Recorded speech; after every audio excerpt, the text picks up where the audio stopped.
ọfọ ndị ikuku asị gị binye eze nwaanyị osimiri asị gị binye eze nwaanyị nwanyị ebe asị gị binye eze nwaanyị idodi ikwu na asị gị binye eze nwaanyị amambara asị gị binye eze nwaanyị osimiri nji aba asị gị binye eze nwaanyị ala Igbo niile asị gị binye eze nwaanyị ọgba asị gị binye eze nwaanyị anike wawa asị gị binye oke arụsị na n'ike ojuru nwaanyị aga asị gị binye n'oge akara aka eluo igirigi ọgụ mmụọ asị m na gboo dike mbọsị ihe ike mere ọ ga-achọkwa nwa dike asị m dododo unu binye unu bịa tara ọjị na chijiri eji efola asị m unu binye unu bịa tara ọjị na chijiri eji efola nna nna anyị ochie mmụọ niile nwụrụ anwụ ka anyị dị ndụ mmụọ niile nwụrụ anwụ ka ụmụ Igbo dị ndụ mmụọ niile nwụrụ anwụ ka Mazi Nnamdi Kanu dị ndụ mmụọ niile nwụrụ anwụ ka ụmụ Biafra dị ndụ asị m unu binye n'oge akara aka eluo asị m na gboo dike mbọsị ihe ike mere ọ ga-achọ nwa dike ọ sị na mberede nyiri dike na mberede ka o ji ama nwa dike ọ ya ka m ji akpọ unu n'isi ọhamadike bụ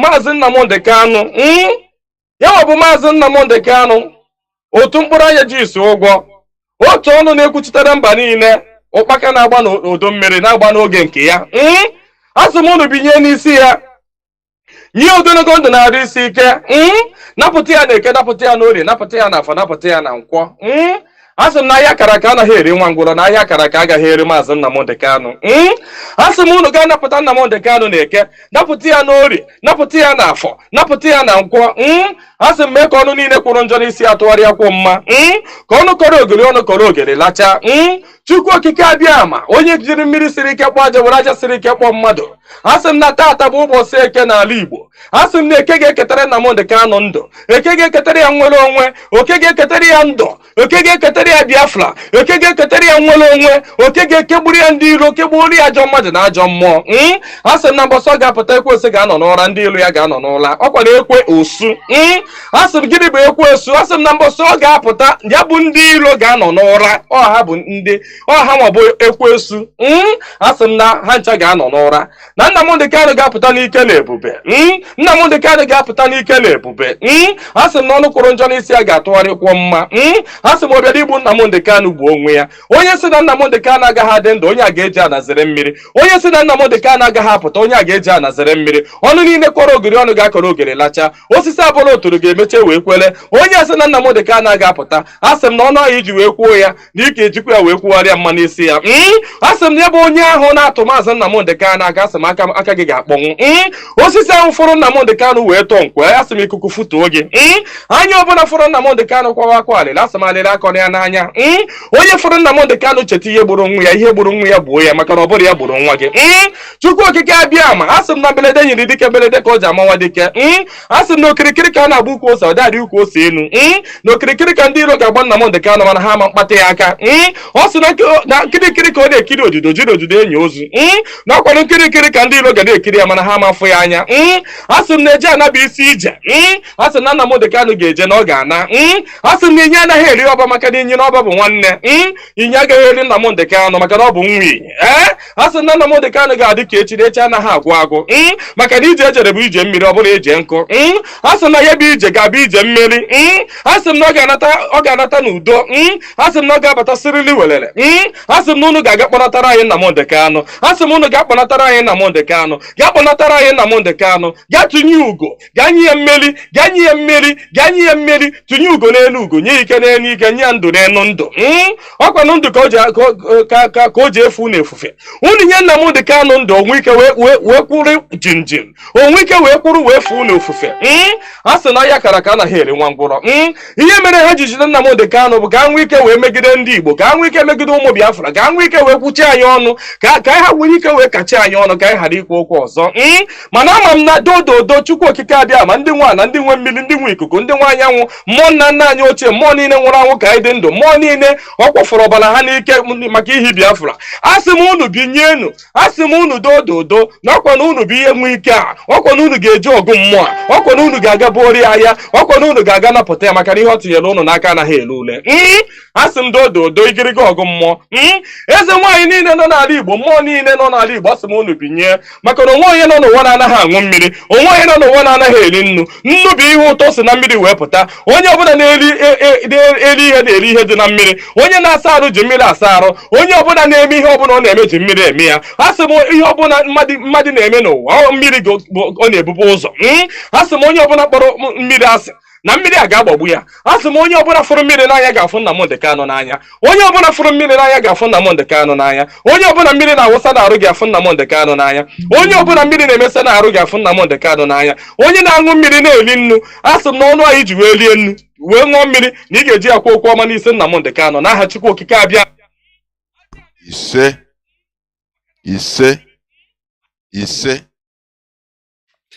Good morning, good afternoon, good evening, and good night, great Biafrans and lovers of freedom. This is Radio Biafra Hausa service coming to you through Radio Biafra London. My name remains Mazi Jonathan Chinedu from Alo province of Biafra land, and today is the 2nd day of May 2023. Tatabo Boche Afo. Therefore, I welcome each and every one of you to welcome your friends and well-wishers, even your enemies. Do not deny them listening to this hallowed platform, because this is where we worship. This is where the gospel of emancipation, the gospel of freedom, the awakening, this is where it's all started. This is our rallying point. By Mazi Nnamdi Kanu, who is the leader of the indigenous people of Biafra. But he's been held illegally in the Nigerian secret police dungeon against the constitution of Nigeria even. Contrary to the orders of the court.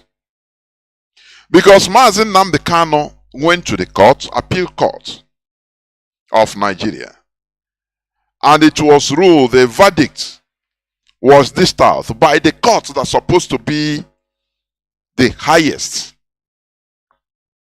interpreter of law of a country, and gave order that Mazi Nnamdi Kanu should be discharged and acquitted. Not only that Mazi Nnamdi Kanu should never stand the trial in any Nigerian court. That happened on the 13th day of October 2022. How many months today? Just count it. Going to 7 months. Going to 7 months today. I don't know. Nigeria is a banana republic. What is the essence of charging somebody to court, whereas you cannot obey court's order? Is it not ridiculous? Let us come to terms with it. You take somebody, rendition somebody, take him to court, just to show to the world that you are going through the rule of law as a country. Now, the court gives a verdict, and you disobey, you refuse to obey it. Does it make sense? Is it not the best? The best, isn't it, just to keep the person not to go to the court? Does it make sense? You know, sometimes black people, black mentality used to surprise me. What is the need of, taking someone to court, whereas you are not ready to abide by the court verdict? It doesn't make any sense at all. But lo and behold, Nigerians are going about their businesses. It doesn't matter to them. They don't care. It doesn't worry them. It doesn't give them any sleepless night. It doesn't make them even think that, oh, why should a country we are in, a country that we belong to, should not obey the rule of law? It could be me tomorrow. Because what they should have done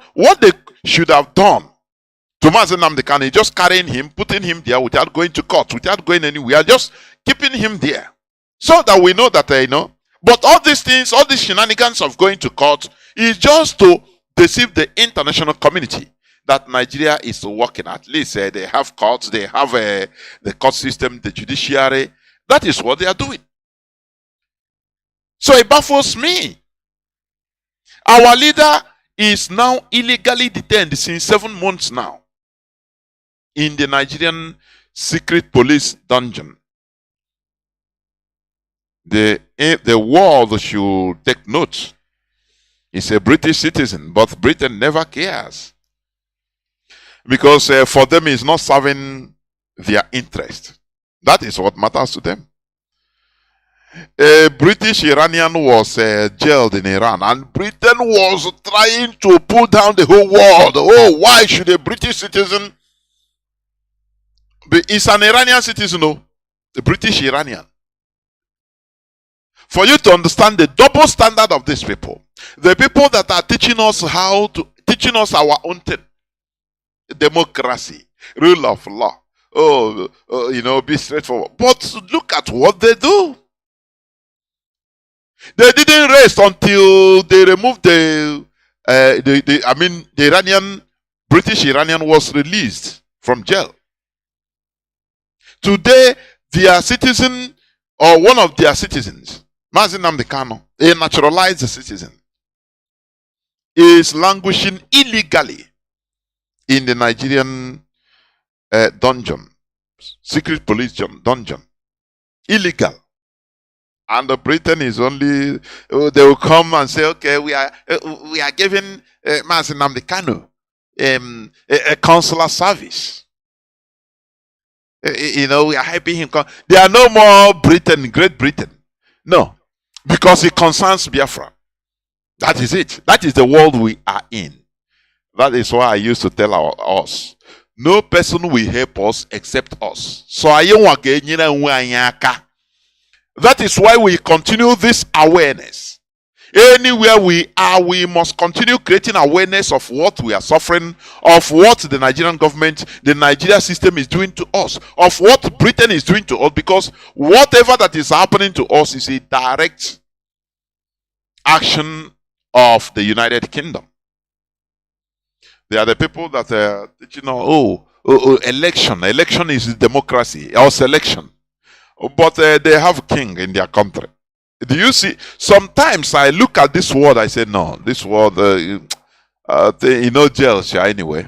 Jail shall. The world, not so it be. Okay, they establish a democracy, but they have a king now that, Britain is a monarch, or a monarchy. Do you understand me? They organize their thing in their own way. Do you understand?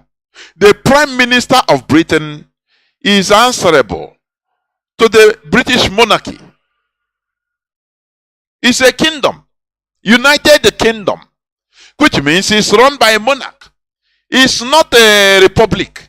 But they come to Nigeria and created a very big zoo. Huge one, African zoo. And say, you are now a democracy, okay? They continue promoting illusion. Oh, and Nigeria is the largest democracy. Isn't it funny? They look at black people as people that should be controlled. They should know what is good for us more than we do ourselves. They should know what is good for us more than ourselves. So we don't have any decision. And when you look at it, the way black people are behaving, programmed to behave, you start trying to say, oh, maybe they are right.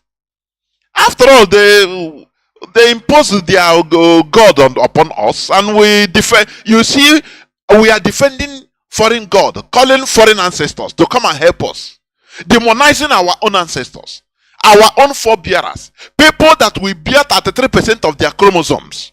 We demonize them, say they are evil. But people that came to Africa, all over the world, they kill the people, we adore them as saints, defend them, even believe that they can save us, they died that we would be saved. Do you see how the world is? I will not stop talking about program. Whatever you see, do you see even calculator, ordinary calculator you are using, calculator that you use in calculating as calculating machine is a program. You can write a program and put it in calculator that 2 times 2 should be 25. And it will come out like that. Because that is your program. You write the program, a computer program. You write it, anything you write, anything you feed in it, garbage in, that is what it will churn out. That is a program. So this is a program. It took them very long time in order to impact, to feed this program onto us. And what we are portraying today is the result, the garbage out of their inputted program. Here on Radio Biafra, we are trying to rewrite the program. We are trying to reverse what they did on us. I cannot understand, for the goodness of me, how somebody came and took me as an animal, kill our ancestors with reckless abandon for fun. They feed our children that time, little babies, black babies, to crocodiles, and they were laughing for fun. The way the child was crying while dying in pain, it becomes a source of fun to them. But later on, the ancestors, the future generations of the victims of this heinous crime against humanity, start worshiping those people that did all these things to us. Don't you think that when he did wrong? Correcting it, I know it's not easy, but that is what we are doing. There is something absolutely wrong in our brain. They distorted. It was not natural. We were not thinking like this, no. But it was. This is a gradual but continuous and consistent program. Do you remember when they came to our land?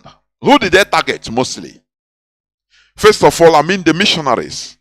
They targeted the disgruntled people in our land. Number one, that we help them. People that committed heinous crimes in our land.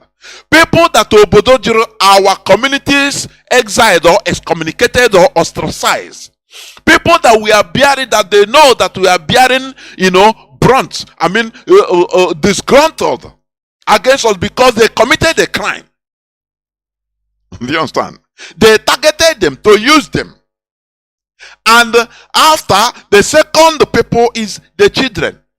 Bring them up in the way they should go, in their own way, so that system, they program that system into them. That is why we should target, continue telling our children, our young people, our children about Biafra and this enlightenment.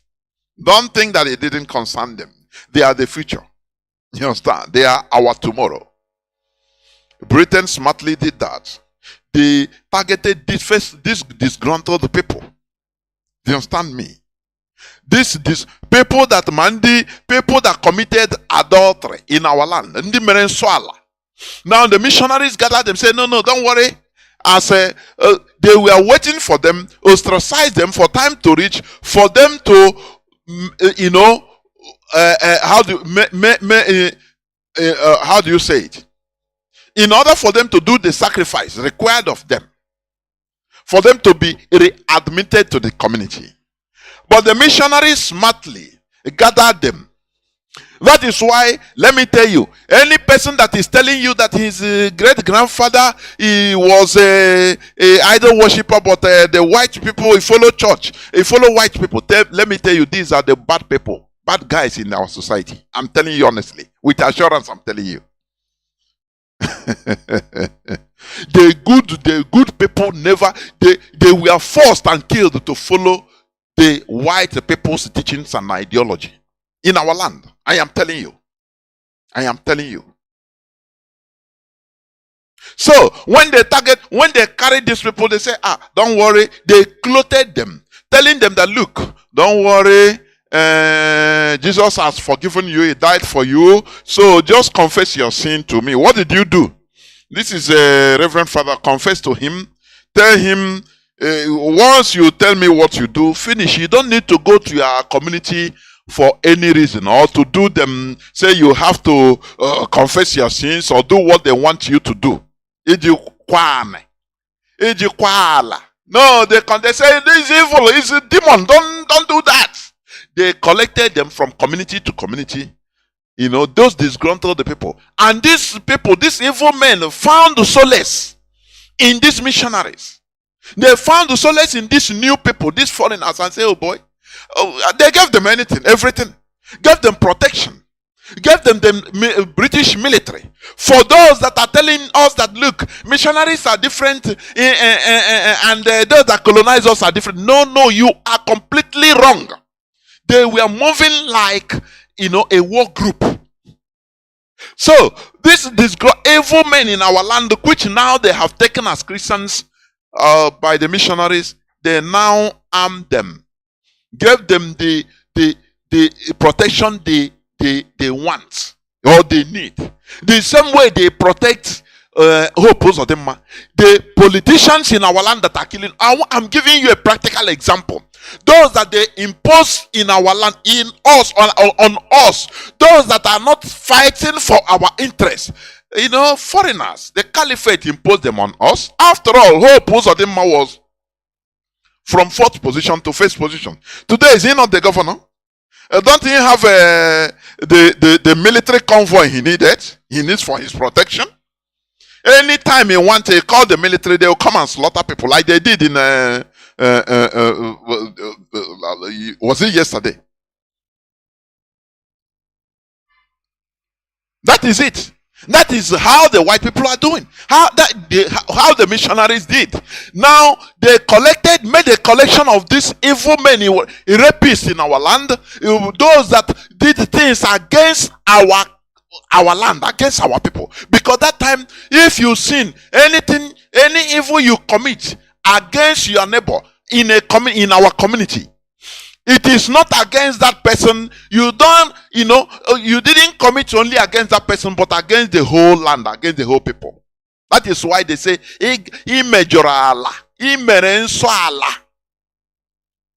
if you sleep with your brother's wife, under normal circumstance, it is you and your brother that should settle it. But no, in our ancient life, we lived as a community, collectivity.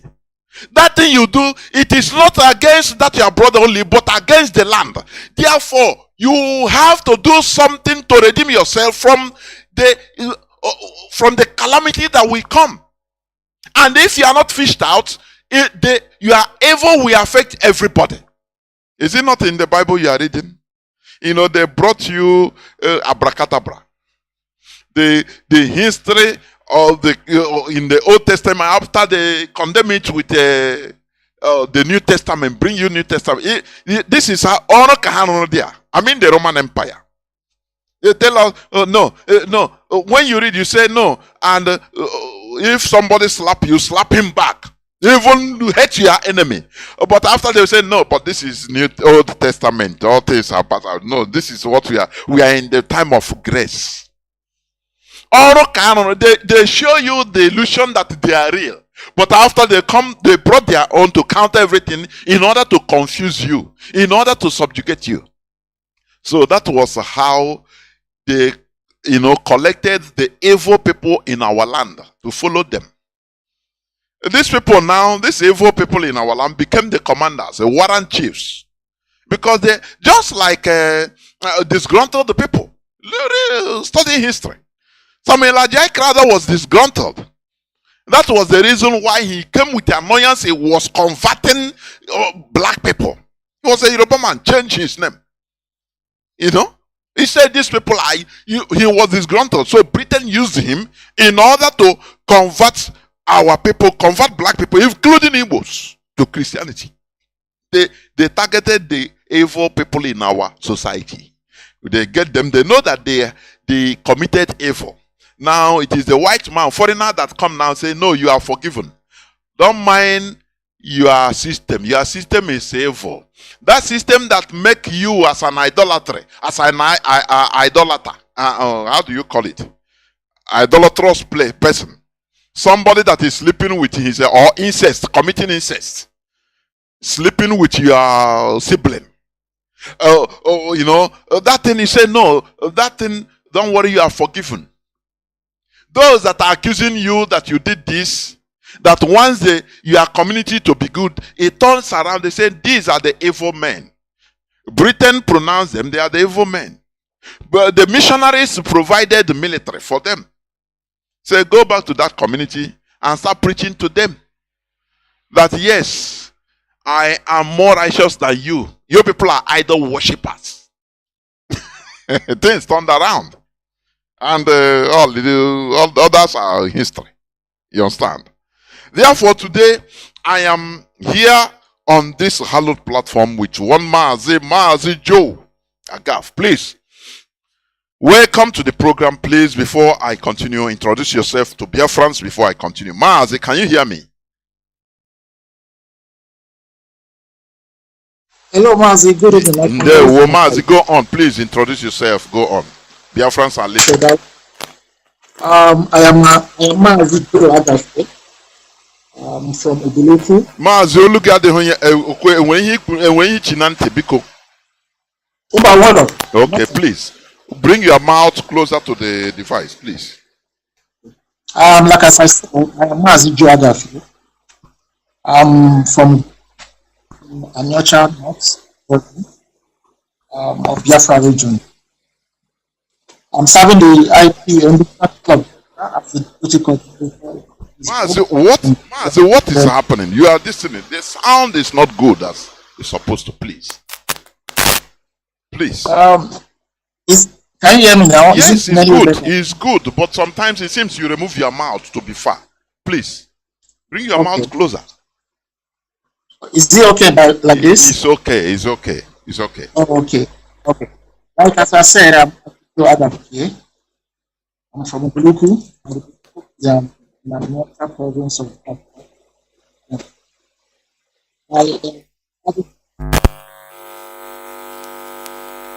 in Regensburg, in Bayern, in Germany. Hello, Mazi. There, Mazi. I am still trying to find out the problem with your system, the Skype. Why it should be as clear as crystal. It should be, but it's not giving me that clarity I need or I want. I'm looking for, please, because Biafrans will. Is it okay like this? Yes, but whenever you are speaking, it started being distorted. It will start distorting. It's distorting. Yeah. Okay. You know what? Yes. Let me call you through the other way, please. Okay. Yeah. Let me see, because it needs to be clear. I don't know why it is distorting. Maybe some gadgets that are near you. You know, sometimes all these electronics, it can be funny.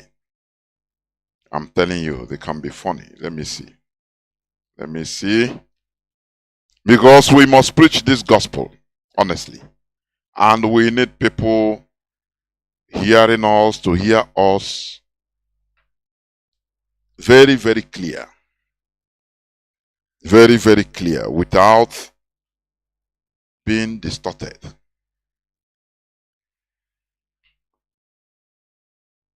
My goodness.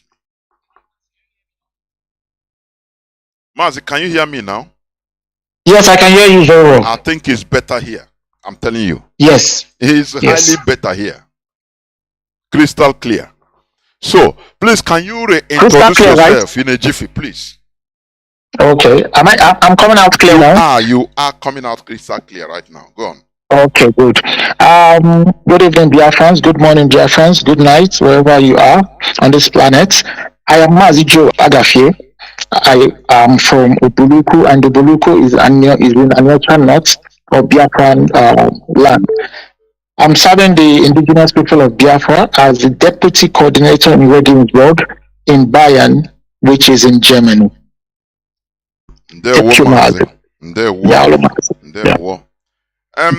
Before we continue, I want to ask you this question, because where you come from, is it not under the Nigerian definition or setting where we call Delta State? Am I right?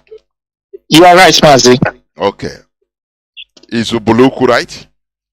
Yes. Aniocha, right? Yes. But you are not Igbo. Are you? I am a full-blooded Igbo. Aniocha, Yes. you know, white land. Aniocha Chanacha. But Yes.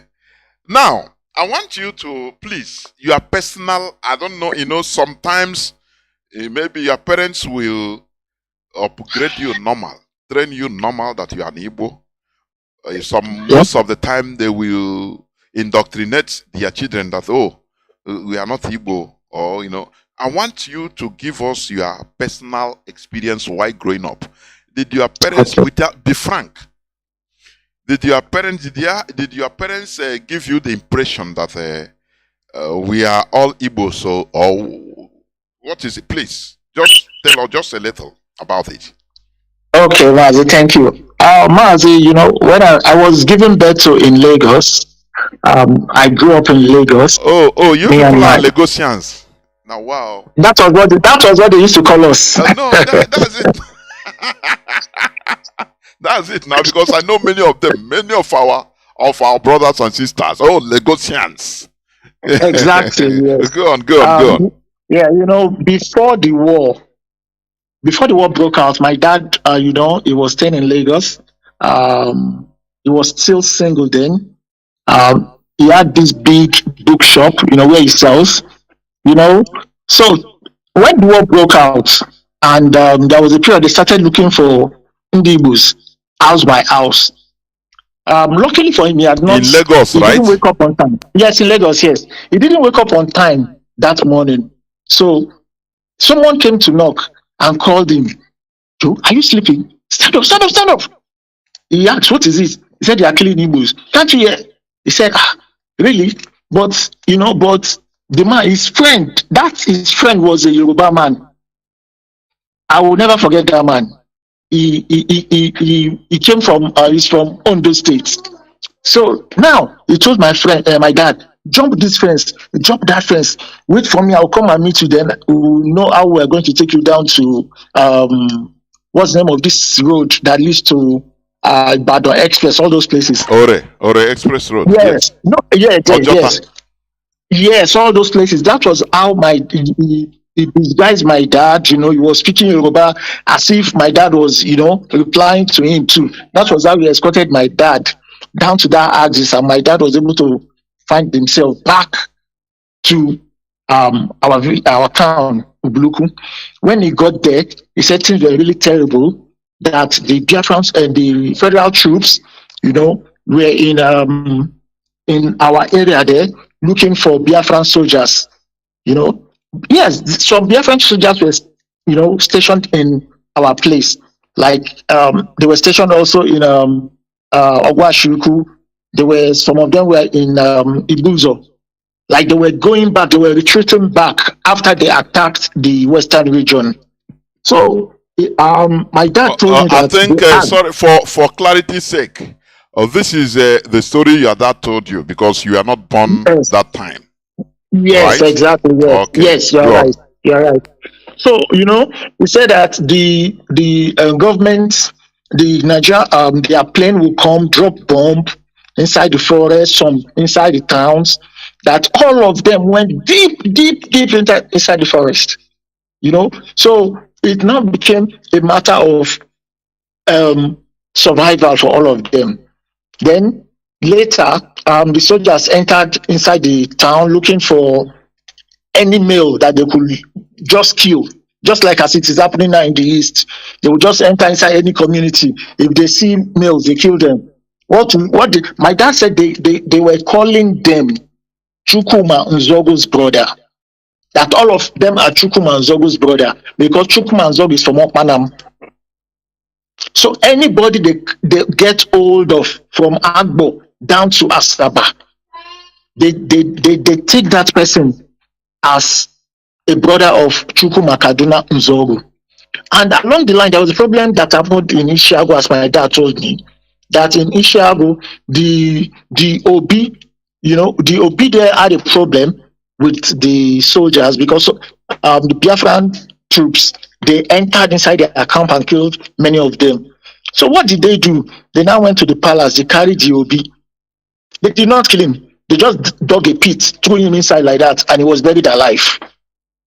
He was buried alive. Who? The Obi of Ishiagu. Okay. Who killed him? The federal troops. Okay. Yes, they did not kill him. They killed others. Dumped them inside the pit. But for him, they did not kill him. They just threw him in and started pouring sand on him like that till they covered the They killed him by burying him alive.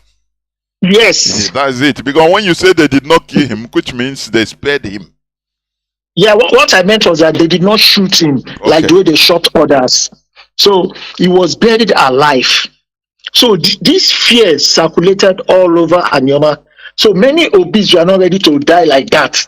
So they had this agreement with the commanding officers of the troops, Nigerian troops that normally comes to their village. But my dad now told me that the biggest one that made all Igbo in that Anioma region to really be afraid was what happened in Asaba, where they gathered all the men, boys as young as 10. They separated them from the women. They shot and killed all of them. We are talking of about over 1,000 men. Of course. That they gathered together and killed. So, on the issue of Ndi Anioma Igbos, of course they are Ndi Igbo. They cannot deny that. They cannot deny that, Mazi. No, they cannot deny that. I asked you specifically of how you grew up. Did you grow up as you? I'm talking about you in your family, with this brought up of that you are an Igbo, or nothing is discussed about that, or and you speak Igbo in your family. I mean, no matter that you are born in Lagos, that is where I want you to come to talk about. Okay, good. Yes. Me and my kid, younger ones, we were giving birth to in Lagos. Yes.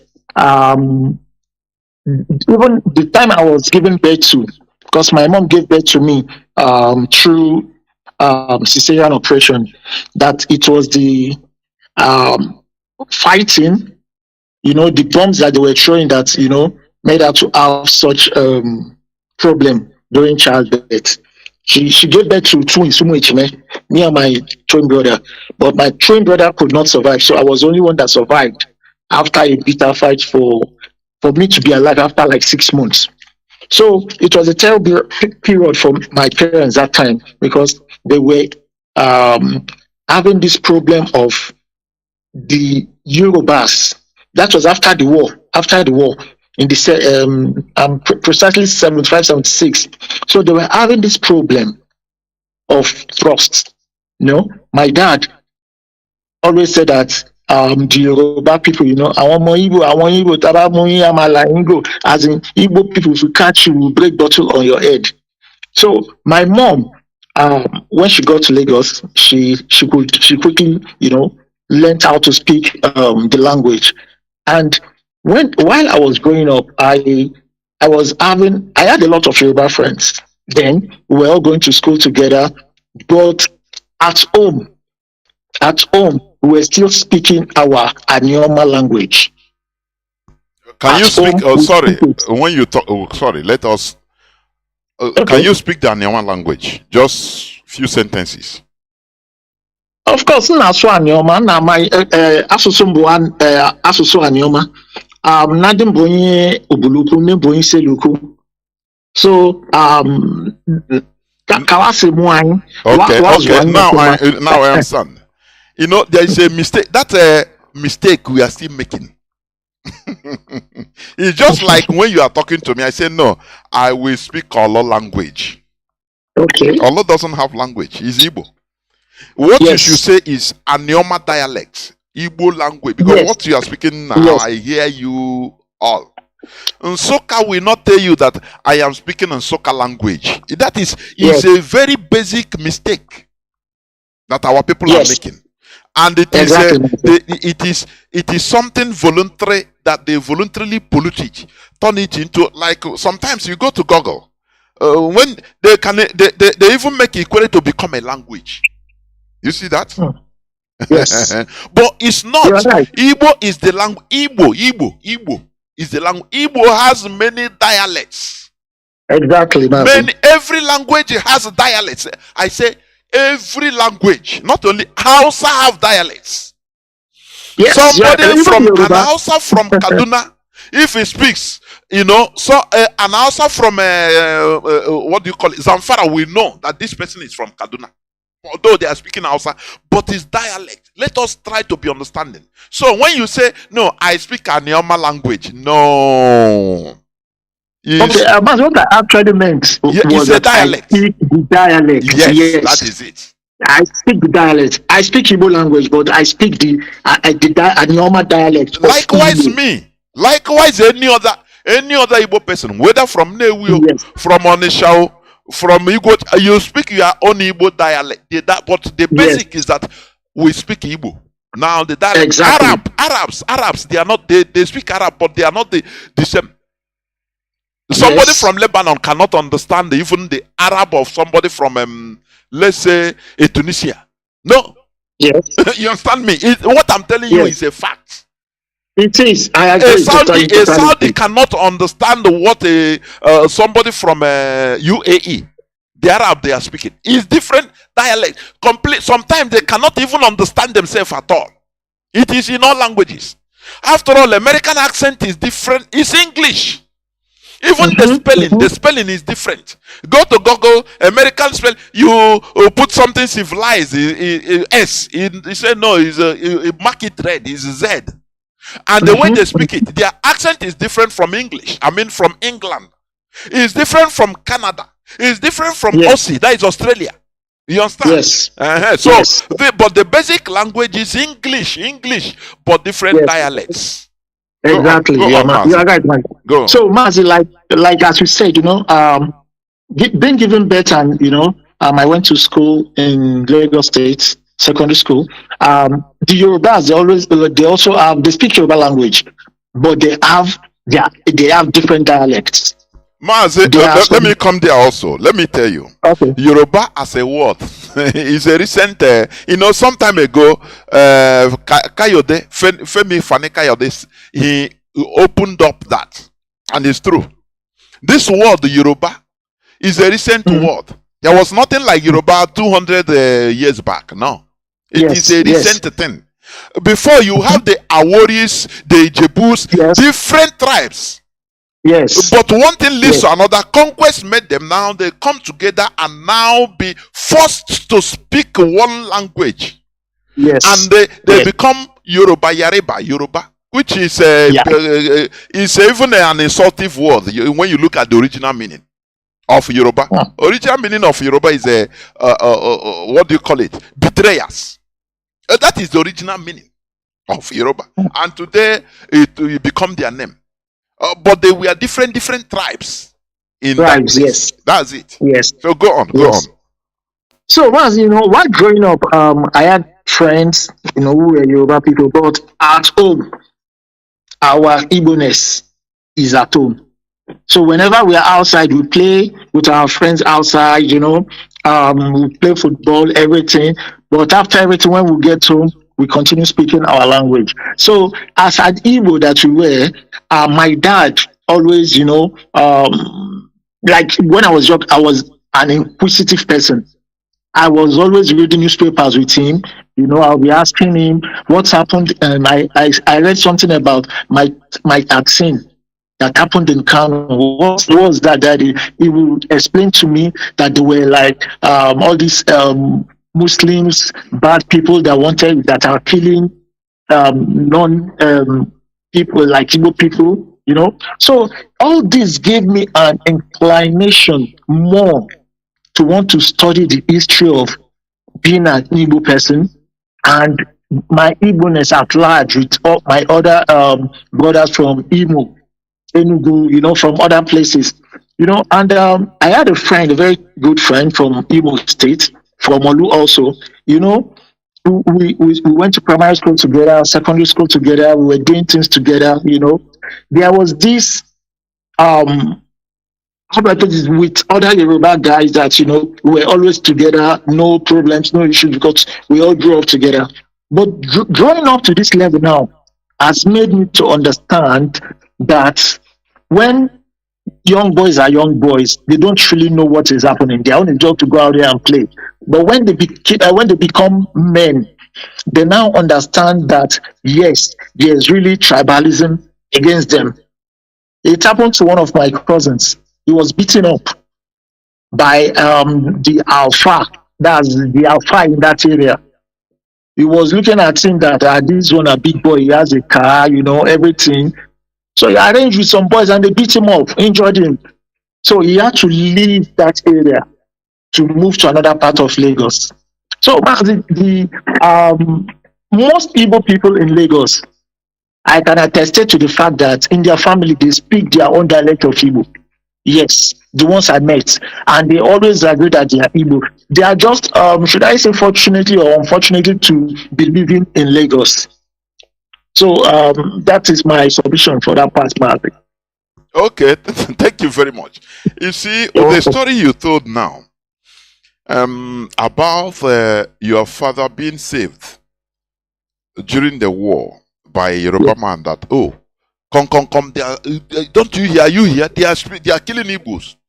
The man, he knew that you are an Igbo man, 100%. Yes. Your father is an Igbo man. Yes. But how do you compare it today? Some of Igbos from where they call rivers today, that is Iguacha, from Delta. Yeah. They now claim that, no, we are not Igbos. We are from, I'm from Anioma, I'm not Igbo. I'm from Ogwashiku, but I'm not Igbo. Instead, they indulge themselves in answering whatever that we are being called. Niger Delta.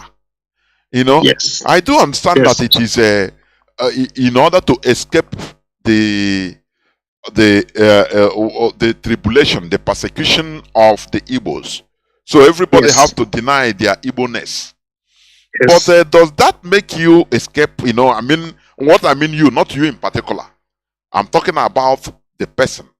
Does that make the person to really escape? Because your identity is your identity. It doesn't matter. The Jews of during the Second World War, people that thought that there are no more Jews, at least they can hide. Because many of them were answering European names. Now, I say not many of them, almost all of them that time. Yes. Those in Spain were answering Spanish names and surnames. It is as a result of Zionism and the Aliyah, the return to Israel, that not many, all of them to change their name back to their roots. Yes. I'm telling you honestly. That is why, I say all of them, not even most, all. I say all. Those Jews in Arab land, born in Arab, that Arabs, they answer Arab names. Hassan. Yes. Mustafa. Even many of them till today. After all, but those in the eastern part of Europe, they answer Russian names, Polish names till today. Zelensky is a Jew. Zelensky today, the president of Ukraine, is a Jew. But he's there. But what made them change their names is in order to rhyme with their roots. They completely went back to their roots. Yes. They changed all their names. Those that, if you are in Germany, that as a Jew, they answer Jewish name. But what opened their eyes most is during the persecution of the Jew, the last genocide by Hitler. It didn't. Yes. They were not able to hide using their name. Oh, because you are called a German person, the German name. They spare you. You're answering our name, so you're German. No. They were forced to wear the Star of David as a trademark that they are Jewish. Anywhere from 1 kilometer, you'll be seen They will be seeing you that you're a Jew, so you cannot Yes. hide. Whether you are an intellectual, whether you are you were a doctor, whether you were personal aide to former prime minister or president, you are forced. Everybody, every Jew now was forced. So it's after the war, after the genocide, those that survived, when they went back, they automatically changed their names. Their surnames. What I mean by name, not only the first name, but all the surname also. They Yes. change everything to match their culture. Those that come from Arab countries, the same thing. Other Asian countries, they change their names in order to match who they are. Yes. They went back to their originality. And I believe Biafra will do that. I'm telling you honestly. So, It's true. that time, they told you that they told your father that as an Igbo. But today, I don't know. Have you ever experienced, let me ask you, anywhere, maybe where you are in the midst of the other Igbos, other Igbo brothers, from Anambra, from Imo, from Ebonyi, from Enugu, from any other. Now, maybe somebody will tell you, nah, you are from where? You are a Delta man. You are not Igbo. Have you experienced that type of discrimination? Let me ask you. Yeah, Mazi, the question you are asking now is it comes with a positive yes. It comes with a positive yes because our people were they sold them like a donkey. They would dangle the carrot in his front. Wherever the carrot goes, it follows. Some of our Igbo brethren across the Niger,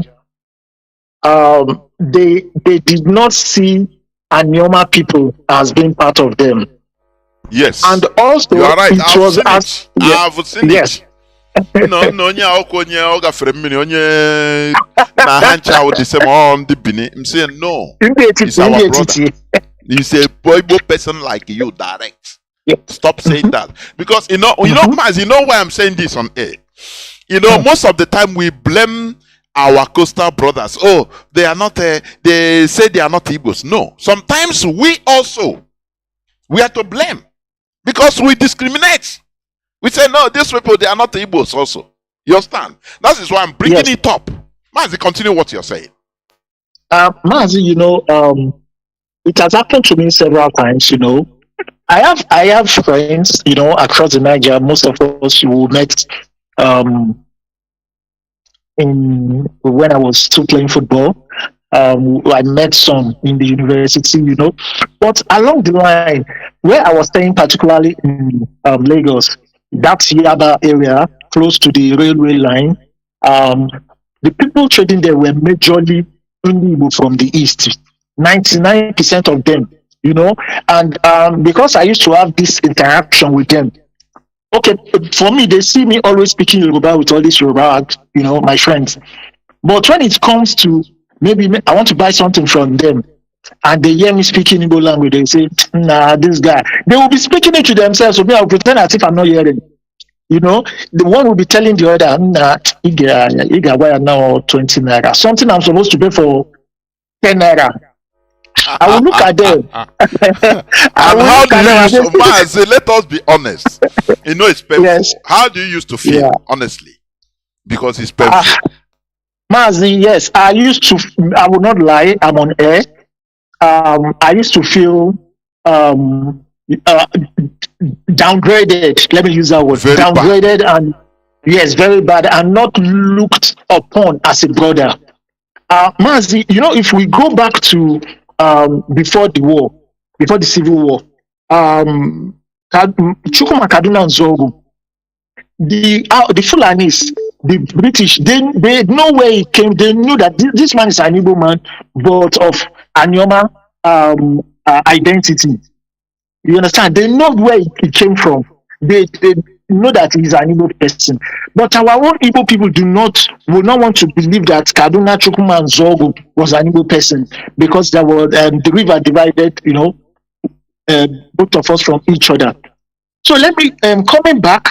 For me, it was like it was very challenging, very challenging. I had to fight my way through it to even make my fellow Igbo brothers to know that for me, I am an Igbo person like you.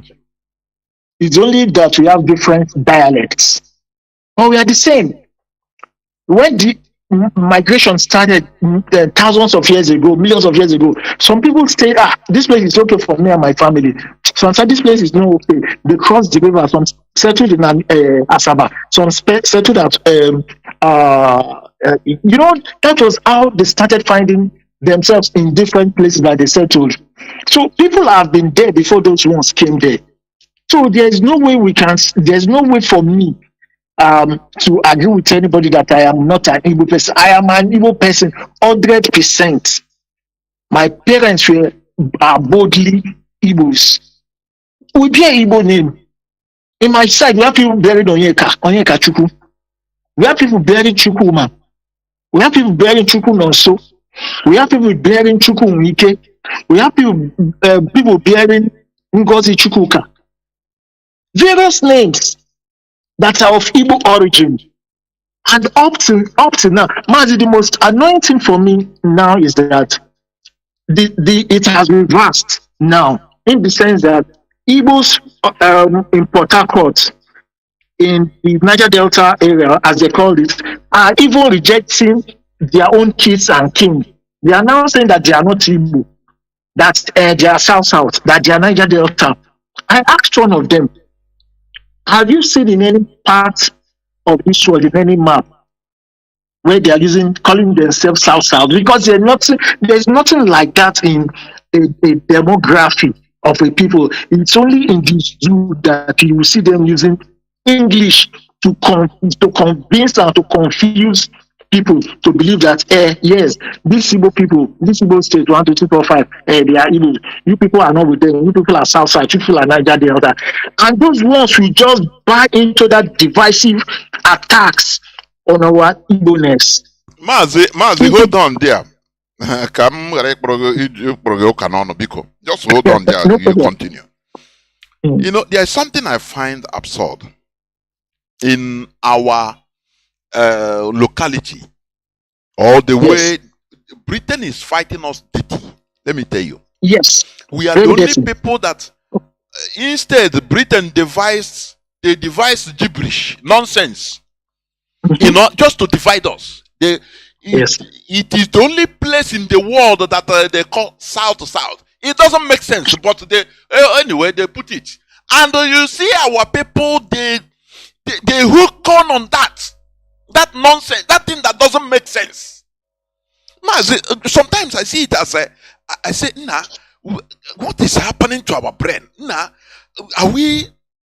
How can we fall solo? At least, even if they say something that is reasonable, that's something that exists, they use something that you can never say it or name some people anywhere in the world. Say you are from South or not, and they accept just in order for them to run away from their identity.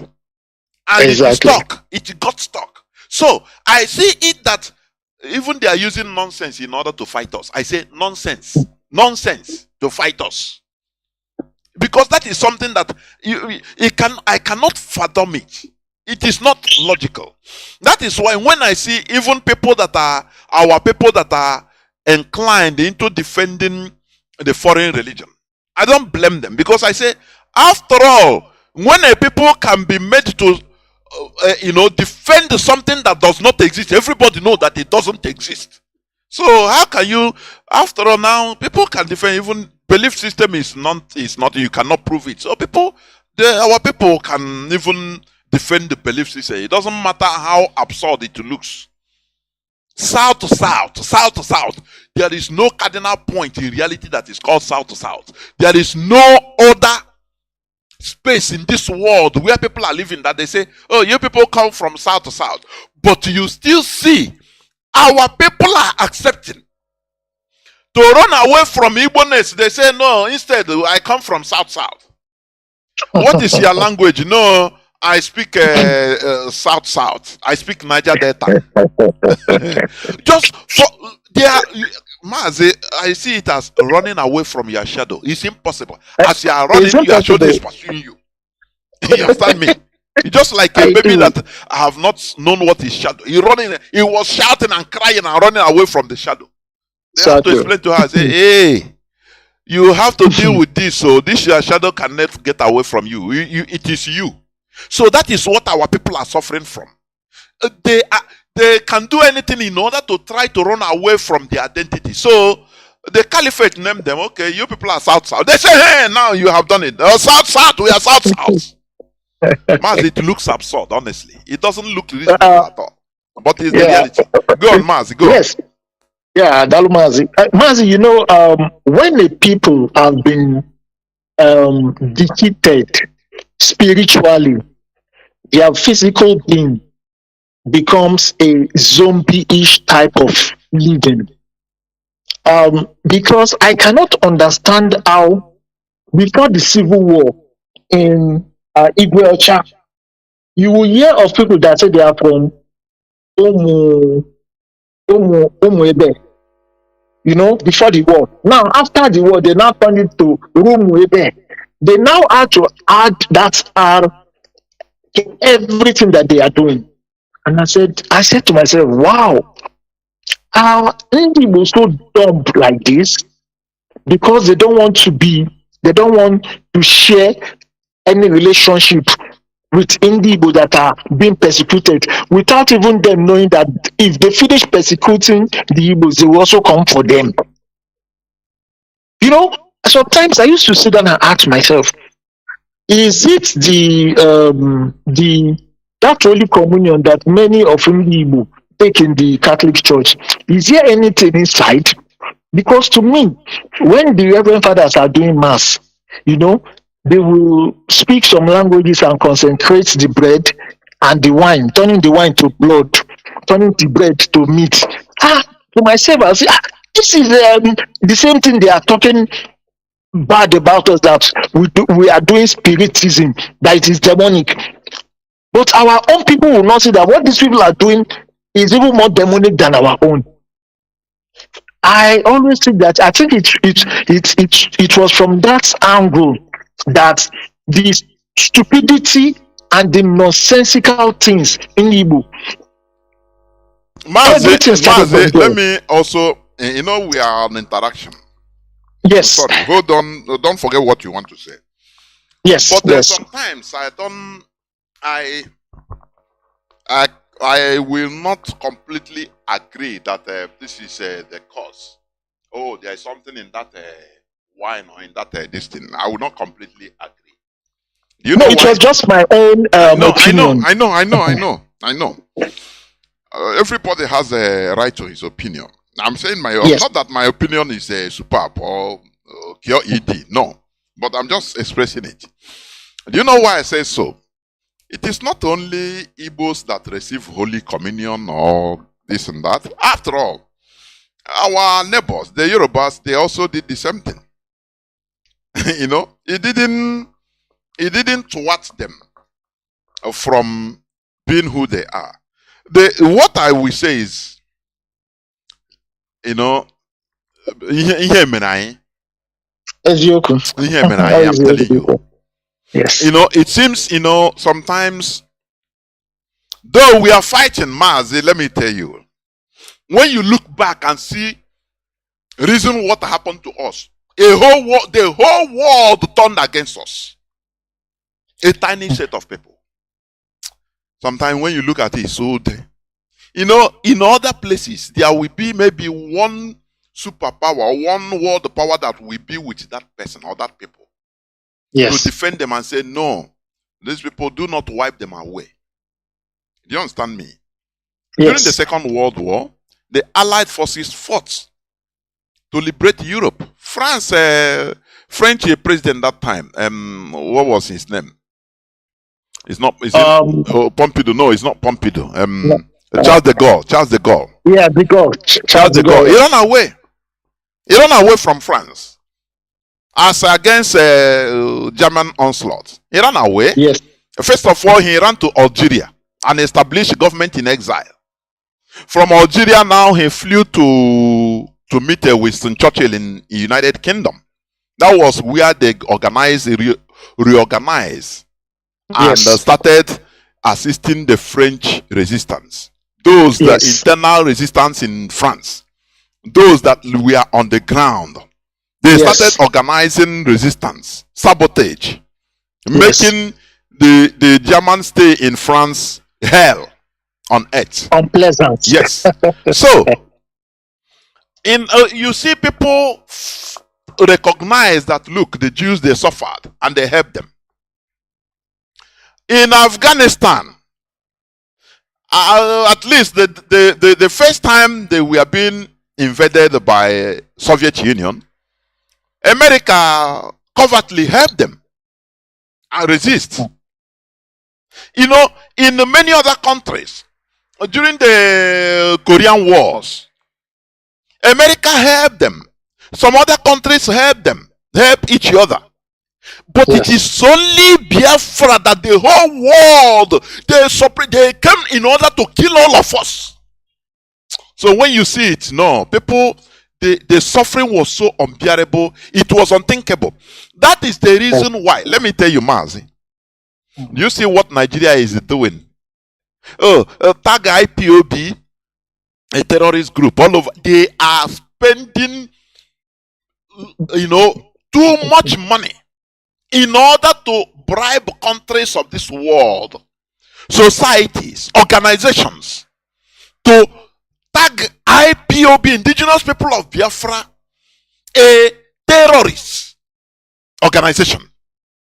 But let me tell you, many they knew that really that the world committed atrocity against Biafra. Their mind, every country, they have sent people in their system. They understand that, look, these people has been wronged. We are the only people that suffered a genocide almost equal to Jewish Holocaust, but it was never recognized in this world. Yes. We are wronged. If you see how we talk, they understand. In your child, they know that we are people in this planet that are wronged. We are wronged. Yes. In the sight of God, in the sight of man, we are a people that is wronged. Only some of us don't know this. So when they see us acting the way we do, even some of them are amazed that we are not even being suicide bombers. You see white people that experience life in Biafra land. What we saw, people that came to help us, when being interviewed, some of them start crying. They say, no, we don't want to remember this. We don't want to remember what happened to Biafrans, please. Some say since 70-something years, 50-something years, they have been having nightmares till today of what happened to Biafrans. We are a whole world combined together. I never read the history, see this type of thing before.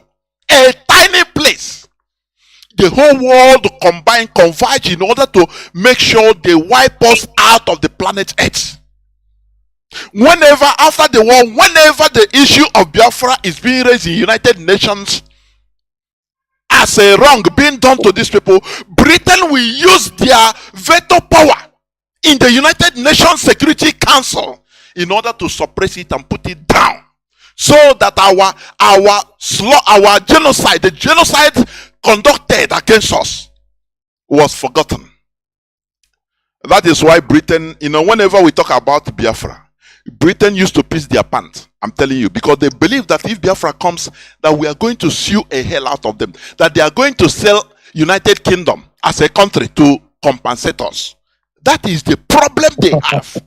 And we are not going, it's not our problem. We can only that we want them to recognize that physically they know that we are wrong, but let them stop blocking what we are doing. That is all we are asking. Yes. So, many of our people don't understand the magnitude of what we suffered. They think that is why some of all these elders that saw the war, there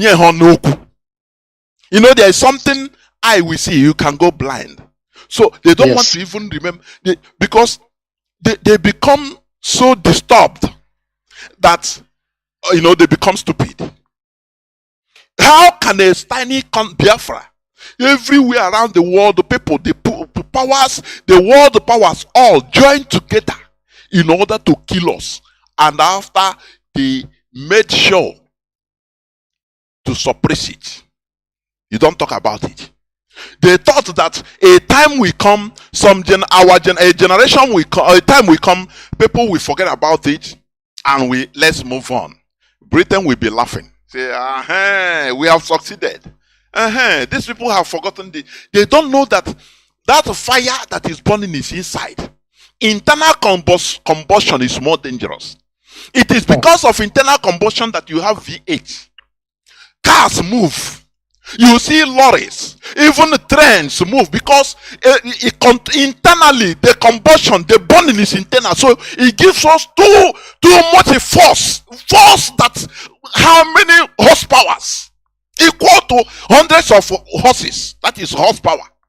That makes a train to move all those thousands of tons of ions.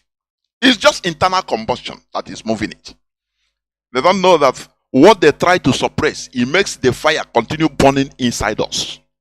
And that burning makes us to now move without fear. That is why we say it the way we say it. So Mazi, please continue. Continue, please. Okay, Mazi. Mazi, the divisive weapon against Igbo in the East was a very, should I say, an exciting weapon of war. It was weaponized against Igbo from Agbo down to Iguacha, from Iguacha down up to Nsukka. The British, well, they understood very well that this set of people, that is Igbo. Now, this set of people are different from the type of other people they have met in Africa. That there is something special about them, And in my place, down to Asaba or Nicha, Enugu, Owerri, it is the same Chuku that we have. All powerful Chuku, just one that we have. The same 4 market days, the same ways of Igbo. It has always been the same. The dialect might be different, but we are still the same. Now, the people of Port Harcourt presently, they have dug a very big pit for themselves. Now, they prefer to call themselves South, like the way Wike was saying that he is not Igbo. I'm not Igbo. I said, look at this old fool again. Why would them okay, South? What is South? Have they ever seen where South has been used as a demography for human beings all over this world? Even the people that brought the atlas, that drew the map, which they just drew it to satisfy themselves. There was nowhere in this world where they called North or South. Okay, if we have South in southern Nigeria, why is there no North in the north? Because they knew what they were doing. It was just all divisive tactics that they set for our people, and our people fell into it. That is why the Nigerian government, if you are talking, they will say Igbo is just only 5 states. Igbo is not only 5 states. We are a legion. We are many. They cannot tell us where we come from. We are in the 13 states. We are in the 13 states. Yes. 13. Yes. 13, 1, 3. Go on. They cannot take it. They cannot take away our identity from us. They have no right to do that. When spiritually we are the same, economically we are the same. Everything we do is round us together.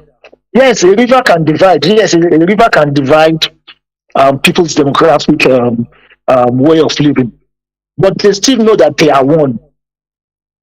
They still know that they are one. Okay, Mazi, look at the British. The British are the most, I don't know which name to call them, the adjective to qualify them. These people are, they have the art of, ah, they are wicked. Let me just say, they are wicked.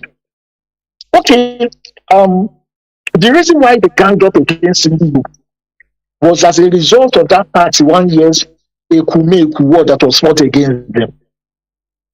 How the Igbos were making use of their spiritual powers against them. Igbos in Anioma with Igbos from across the Niger, from Onitsha, people close to that area, they came to support their brothers against the British. 31 years war is not a joke. They fought that war and they saw that these people without the latest military weapon can fight us for this long.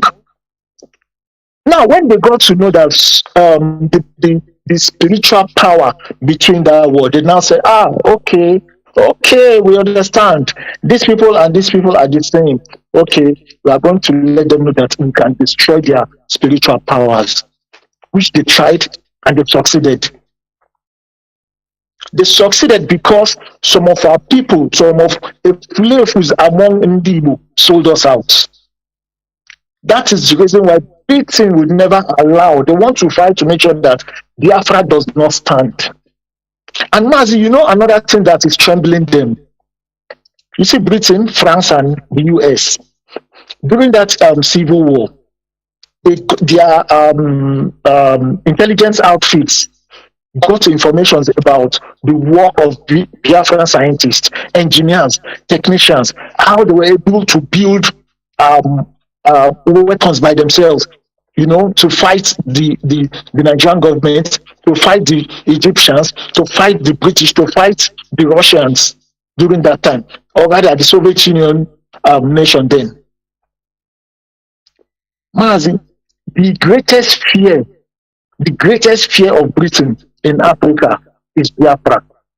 Because they know that when Biafra becomes a nation, Biafra is going to bring liberation for all the blacks or Africans all over the world.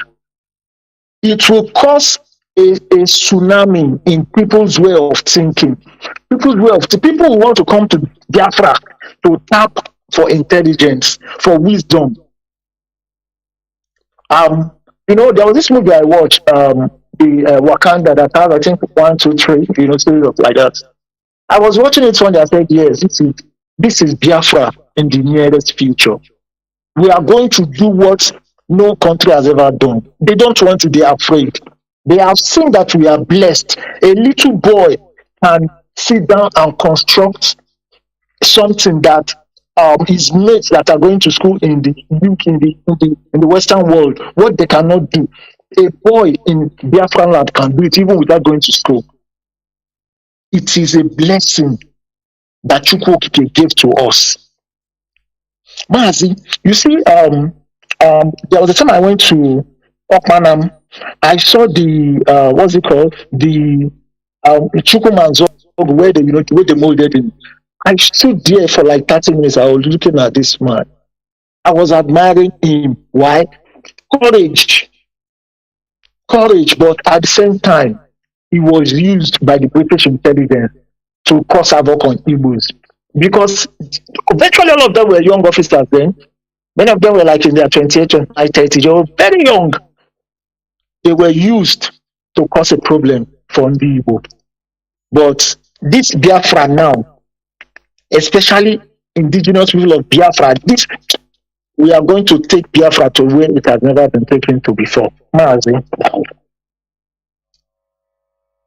Ndewo Mazi. Thank you very much. Ndewo. We must continue. Yes. As you said, the greatest fear of Britain, Europeans in general, The greatest fear is the challenge to white supremacists or Exactly. white supremacy. You know, Mazi, like the other day I talked about it. It started with the Haiti revolution. People Yes. that you know successfully had their independence.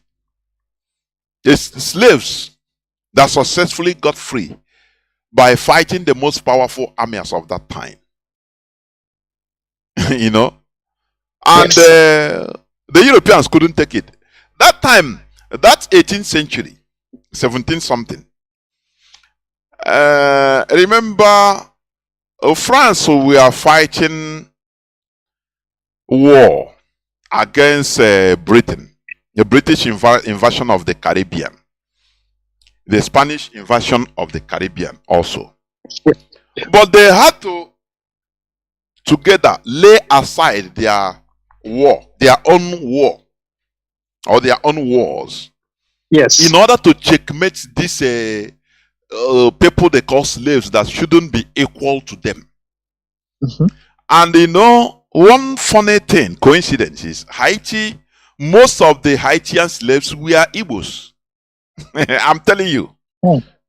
Most of the, I say most percent, more than 80%, they are mostly Igbos. What I mean by Igbos, both Joe, both is Biafrans. Yes.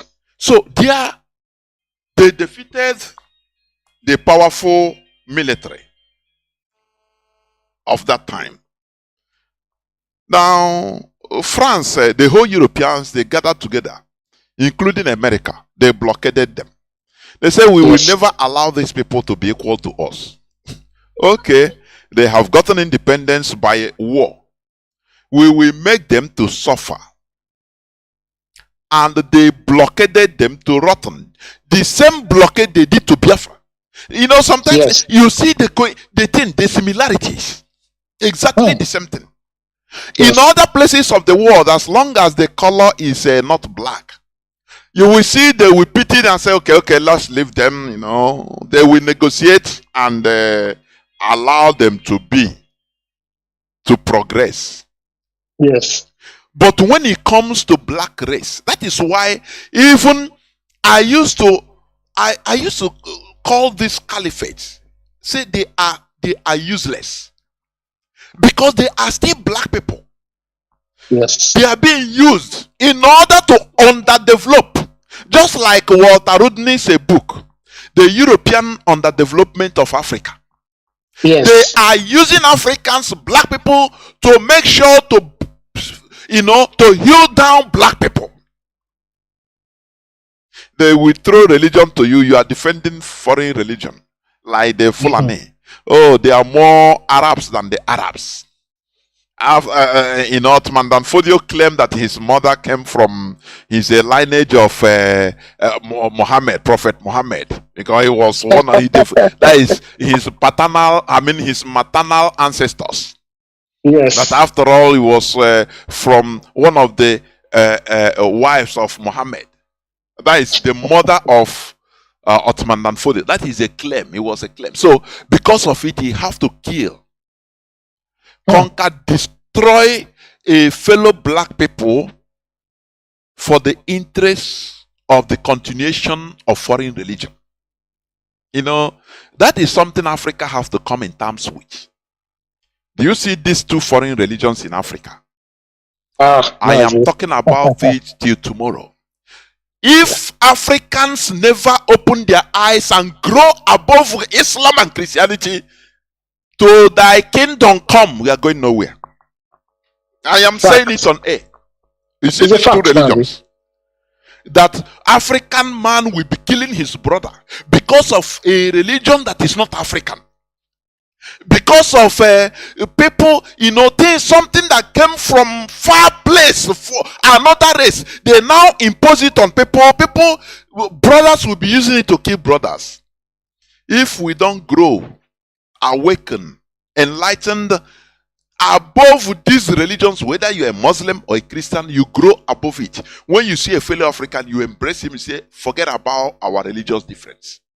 Leave that one now white people's religion. It becomes a mantra in the mouths of black people. Yes. Do you understand me?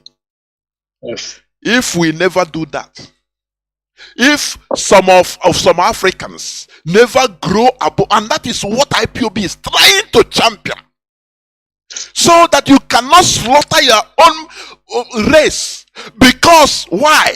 A religion that was imposed on you by Arabs or by Europeans. Now you see your brother as a devil and you have to kill him. We are going nowhere. So what do I mean in this?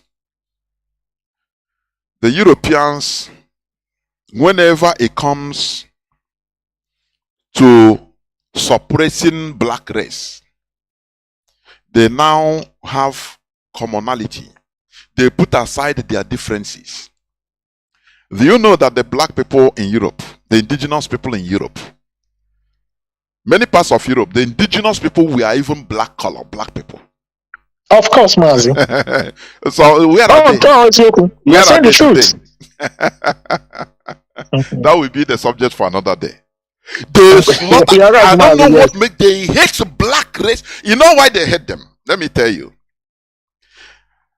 People that were selling their own people, they were accomplices in selling their own people. Even the European, the foreigners hate them. They hated them. The Moors conquered the Europe, Iberian Peninsula, for 800 years plus. They are black people. You understand? And the Europe you are seeing, the advancement of the Europeans you are seeing today, it was mostly even initiated, the modern Europe. Mathematics, technology, it was initiated by Africans. During the 800 and something years of European conquest by Africans. They made Europe to progress, and after the thing turned around, the Europeans now continue developing on what they learned from the African conquest. Some people might be amazed, but that is the truth. But they will, history will not tell you. They will not tell you this. The BBC will never tell you this. Mazi, go on, please, before I continue. Mazi, everything you just said now is pinpoint clear. In terms of the battle for the spirituality of Africa, which has been on for thousands of years, since when the Europeans, landed in West Africa, in Eastern Africa, Southern Africa. They saw they saw Garden of Eden in the so-called Bible in everywhere that they stepped their legs to into Africa. They were amazed that they could see birds, parrots of different colors in one place that they don't even have in their place. They are surprised to see fruits. Mazi, sorry, I'm not. Please, just let me. No problem, Mazi. Please go ahead. Yeah. No problem. Go to YouTube. Okay. And talk about. When you type about Hamza Mustafa's outing in Brekete family, he revealed many things. Okay. Yes. He said we are talking about all the time. This man revealed that you see the Bakassi Peninsula. There you have different animals you can never see in any other part of the world. You see, what do you call vipers, boa, constrictor, war here, which these people, all these Fendi, all these companies are using the skin in order to manufacture things that are highly costly for billionaires of the world today. That is where they get them. Different kinds of beds. But do we know these things? I know pushing. Now so. Oh, we know this one fighting his brother. Oh, this one fighting IPOB. Oh, I am the prime minister of IPOB. I am the. Whereas the main thing is going on, we want to redeem ourselves from this horrible world order that we find ourselves. Instead of joining together, you see people that are misbehaving. Mazi, please go on. Mazi, Mazi, it is really disappointing and so sad that the so-called people that call themselves Igbo leaders in that contraption, they don't know the problem that they are preparing for themselves and their families at large in the future. Many of them, because of this fight, they don't want to contribute into it. They are being quiet. Yes, probably they're going to get be quiet till the day the Fulani knocks on their doors and tell them to come out, and they shoot all of them. We are going towards that. Mazi, when the world, joined hands together to fight Biafra, they were not fighting a physical war, they were fighting a spiritual war. Because they do not want that Ekumeku spirit to arise again. Because they cannot contain it.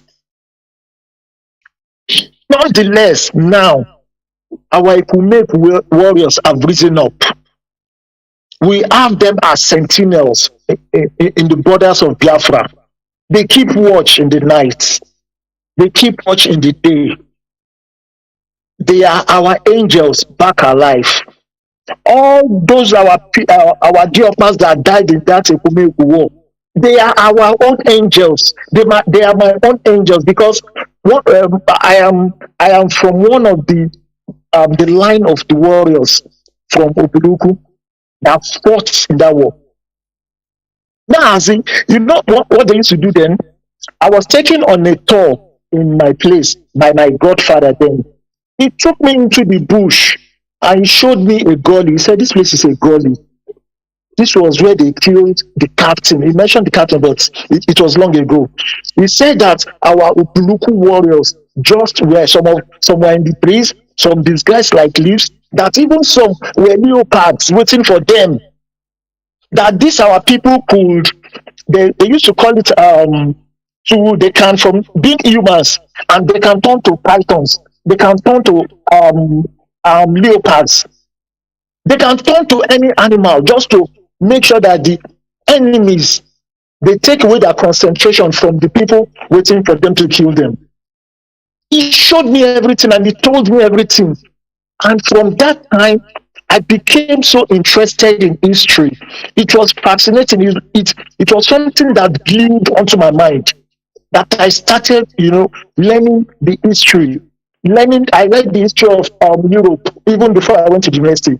I read about America. I read about how the British, they took away, then they had excess prisoners in London. They took them away and they took them to Australia. When those ones got to Australia, they became barbarians. They became vampires. They started killing the indigenous people, killing them off. Just like exactly what happened in Argentina. When they started killing the indigenous of Argentina. Till today, the blacks in Argentina are not even up to 1%. Most of them ran to Brazil, Uruguay, nearby countries. That's why till today you can never see one black player playing for Argentina. But all other countries in South America, they have at least 1 or 2 or 3 players. So Mazi, our Indians do not understand that history is an important part of survival. History, it is an important part of survival. Anybody that does not know his or her history does not have where it's heading to in the future. Because if he looks at the future like nothing, there's nothing interested there, or rather interesting there. In the present, he will get killed. Mazi, please, can you hear me? Mazi, go. Okay, go. I can hear some distortions.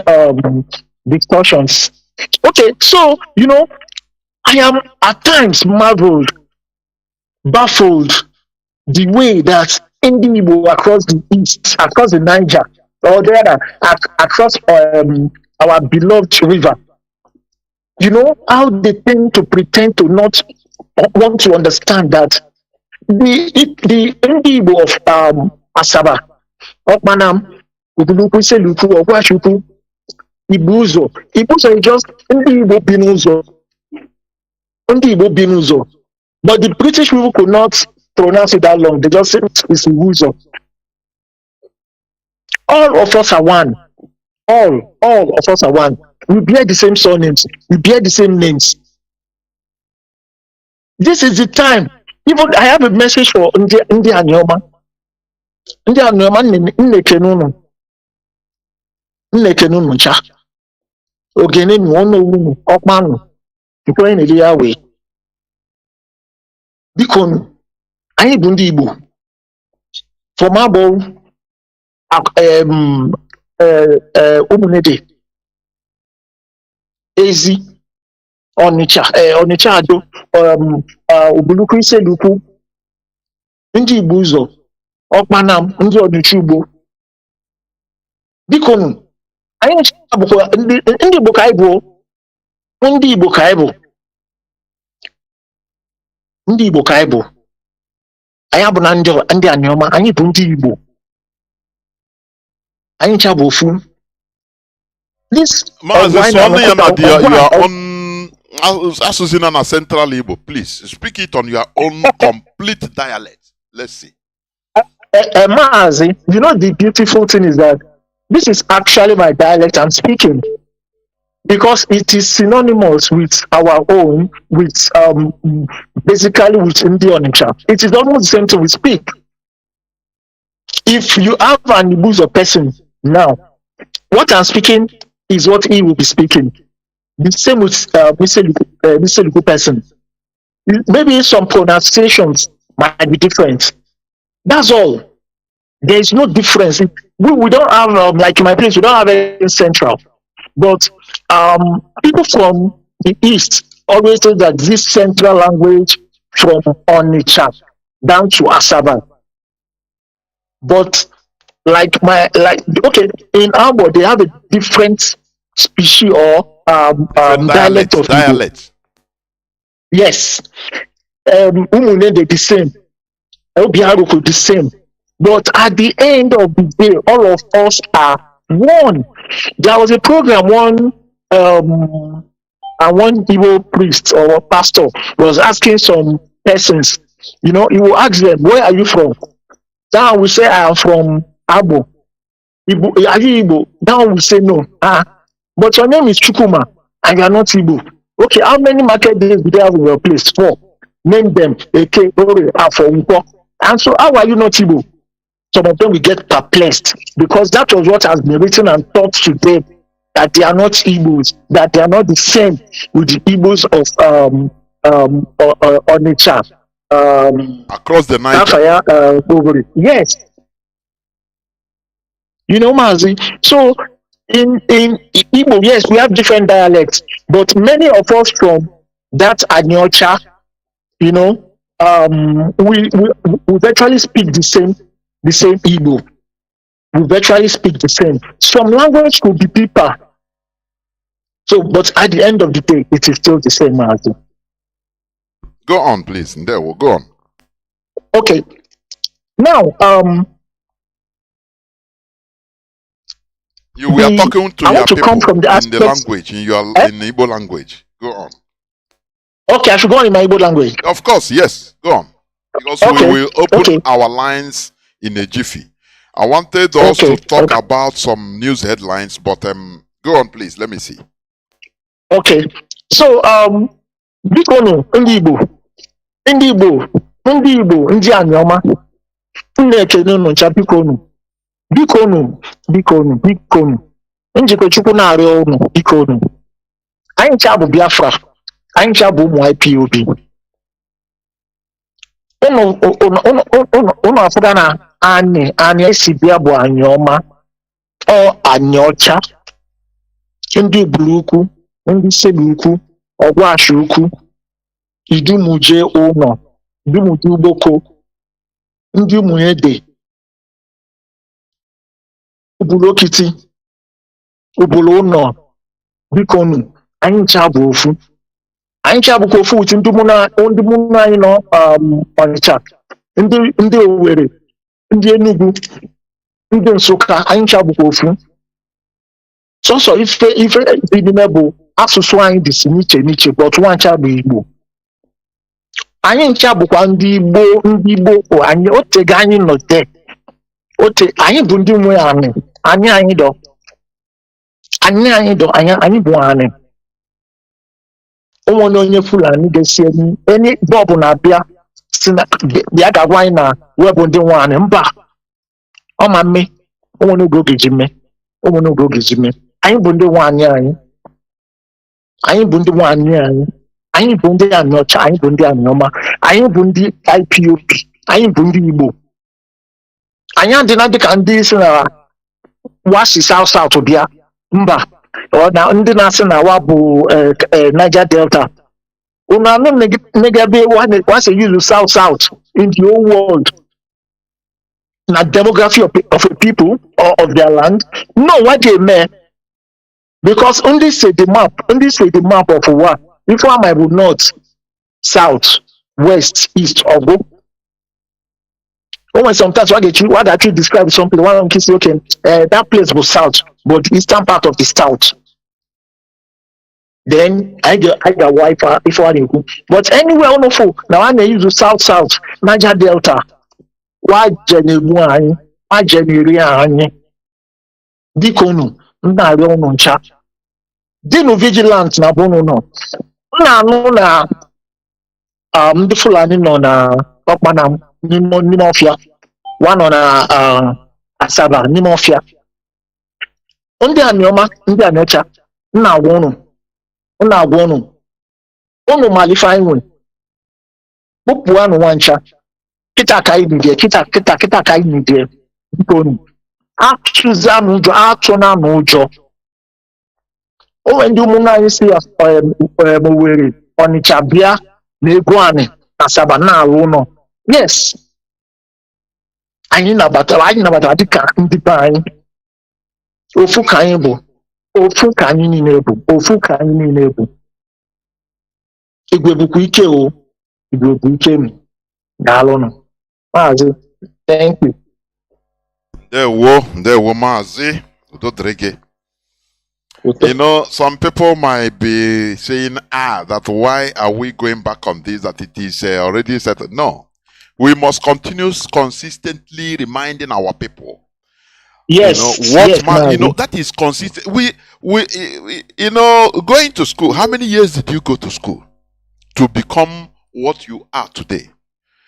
Every day, people go to school to still learn. You learn. You repeat. Repetition. That is what consistently.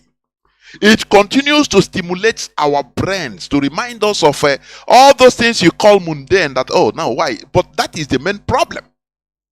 You understand? We should never continue allowing our enemies to mesmerize our brains, to join our brains together. Because when they come, they divide us. Britain is the ones dividing brothers, but still they will come and tell you, live with people that are not even your brothers. They will tell you, your diversity is your strength. You understand? But they will come to your brothers and divide, make you to be further away from your brother, so that you'll be seeing your brother as your enemy. Yes. Is it not the same thing? The reason why churches and the Jews are flourishing in our land today, they make you look your village people as the problem, your problems. Is it? Yes. Mazi, is it not the same thing?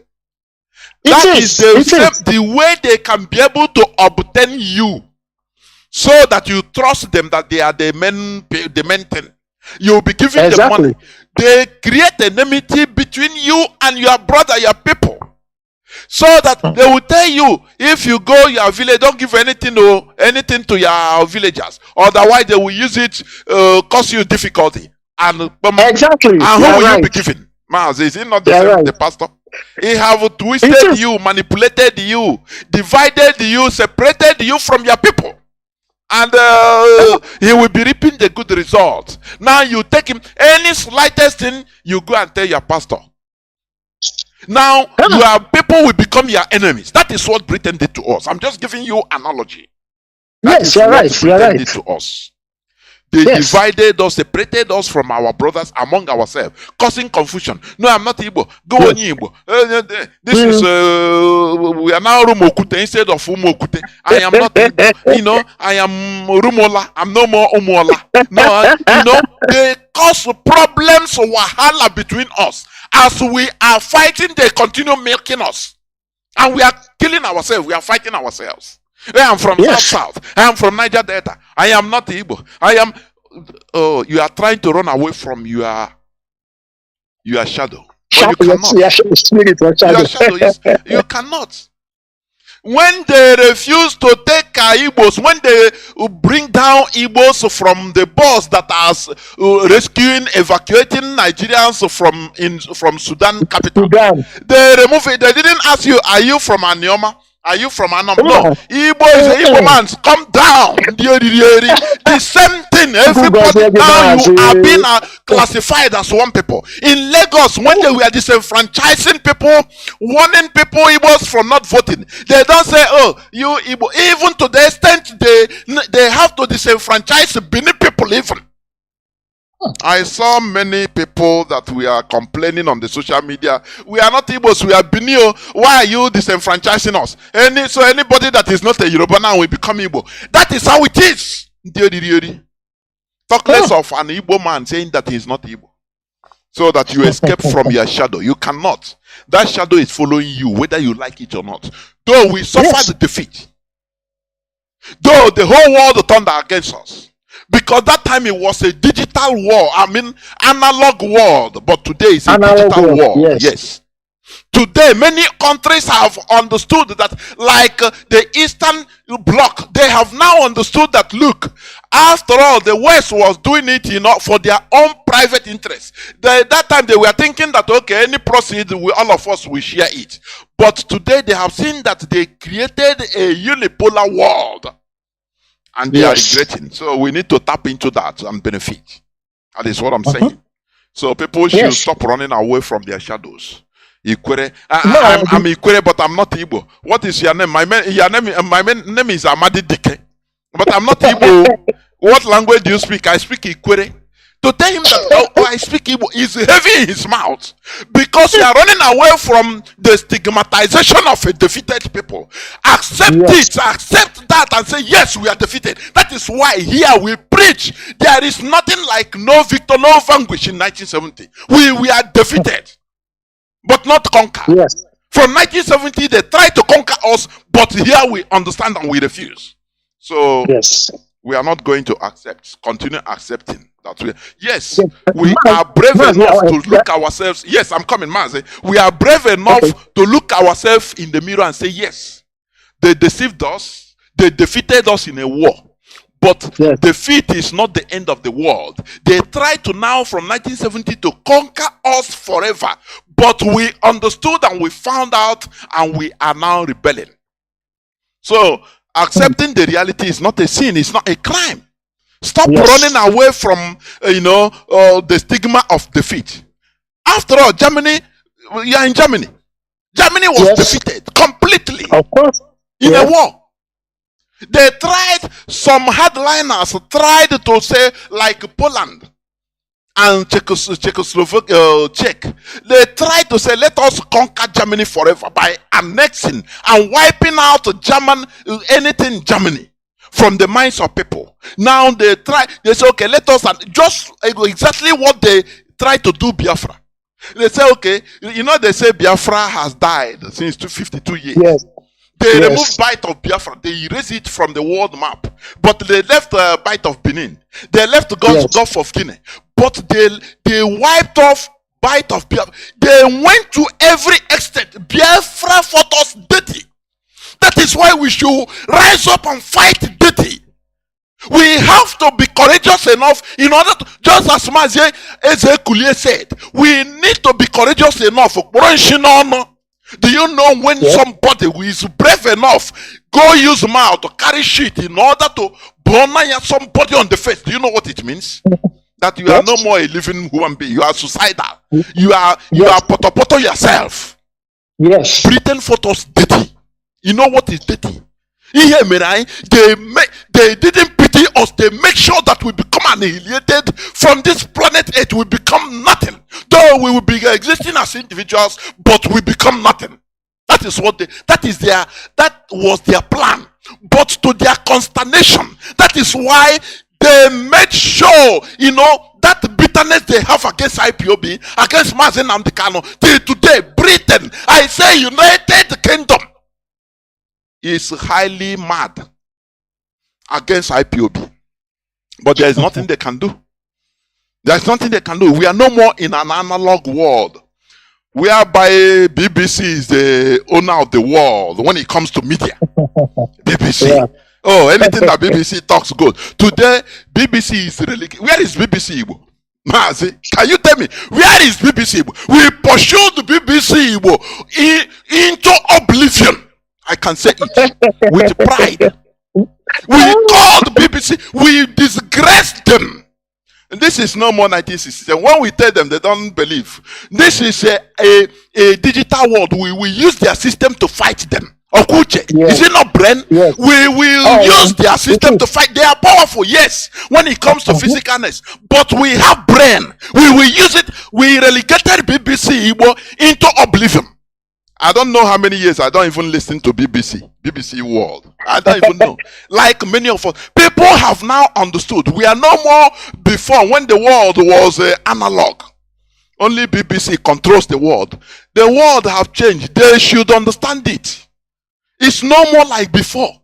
When everything we call is them once they talk. Now we are going into a multipolar world. Though it will be hard, though it will be suffering, but we are ready to face the reality. We are ready to face the suffering. It doesn't matter. And we will get our liberation. That is yes, it. We will. Mazi, please make your comments. Let us open the lines. Mazi? Yes. Okay, do you know that when I was, growing up, I was thinking of Biafra so much that I said to myself, I would love to fight for Biafra. Now, as I was growing up, I heard about myself. I was looking at them with one eye. I was telling myself, these people are this serious or not. When I came across IPOB, I heard of Mazi Nnamdi Kanu. I was listening to him. I was listening. The things that he was saying, many had happened, and many are true, and many are still going to happen, which have happened. And I said to myself, I think this is the platform where I am needed to play my role in Biafra becoming a nation. And as you see, Biafra is meant to come out. To come out in the multipolarism. Biafra wasn't meant to come out in the unipolarism.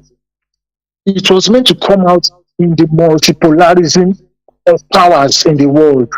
And it will shock many that as soon as Biafra comes, there is going to be full electricity of light all over Africa.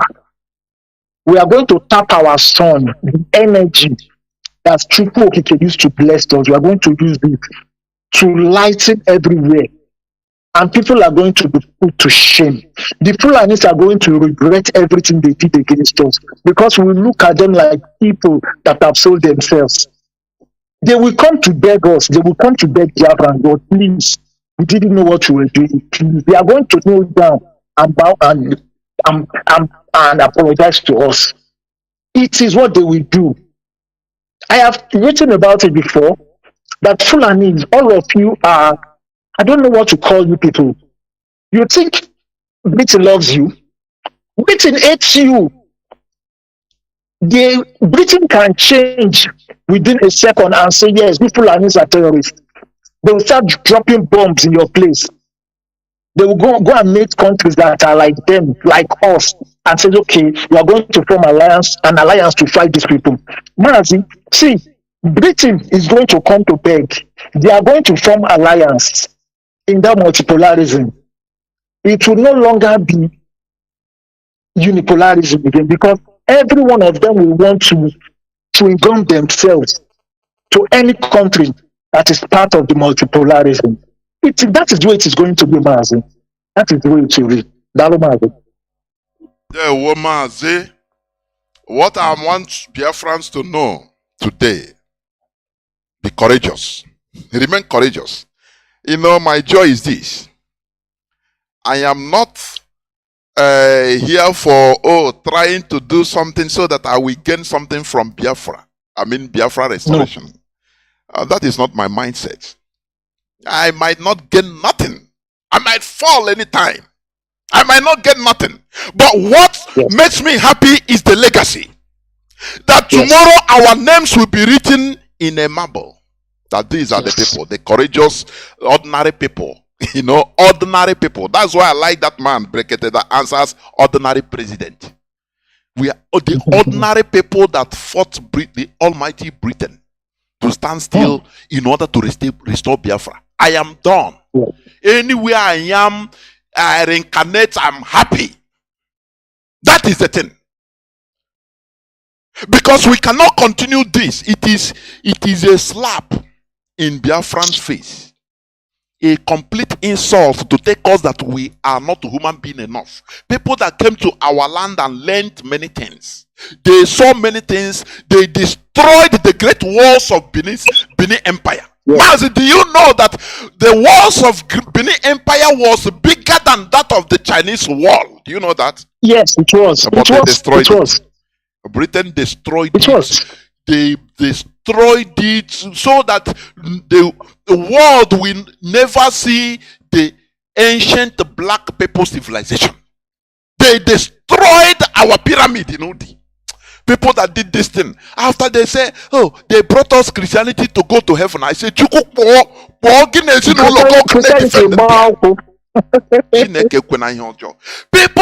made us to be like, you know, to be nothing, to be regarded as nothing in this world. At least, what have you, the Benin wall of Benin, old Benin Empire. You know, today they are talking about only the Chinese wall, the old Chinese wall. Yes. Great Wall of China. They call it the Great Wall of China. But later did the world, the people know that there is a wall that is bigger than that. In Benin. So why should Britain allow the black monkeys to be seen as highly technological people before them?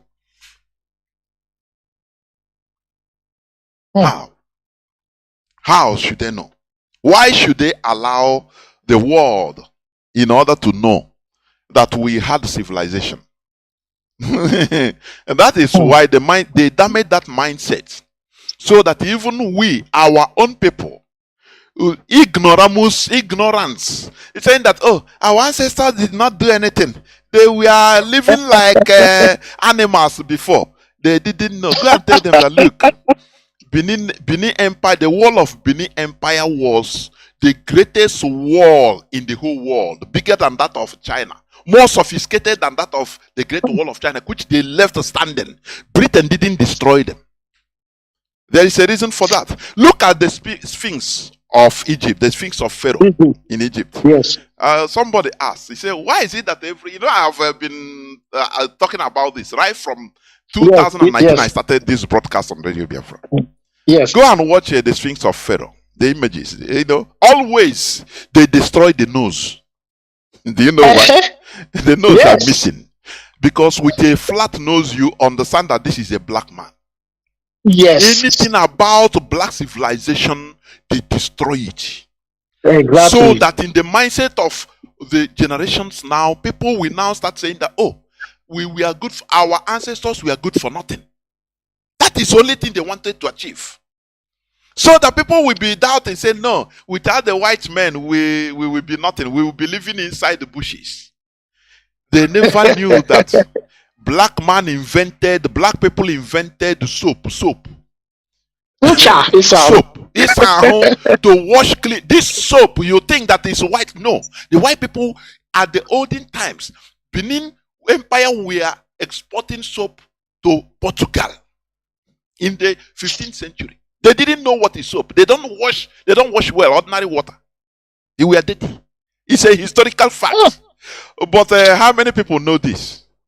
Do you know that the pyramid in Sudan, today's Sudan, is more plenty, more than that of the one in Egypt? Yes. But why don't they study? Why don't Western archaeologists go to Sudan to excavate and study it and publish it? Why? Because they feel that they will be promoting black civilization.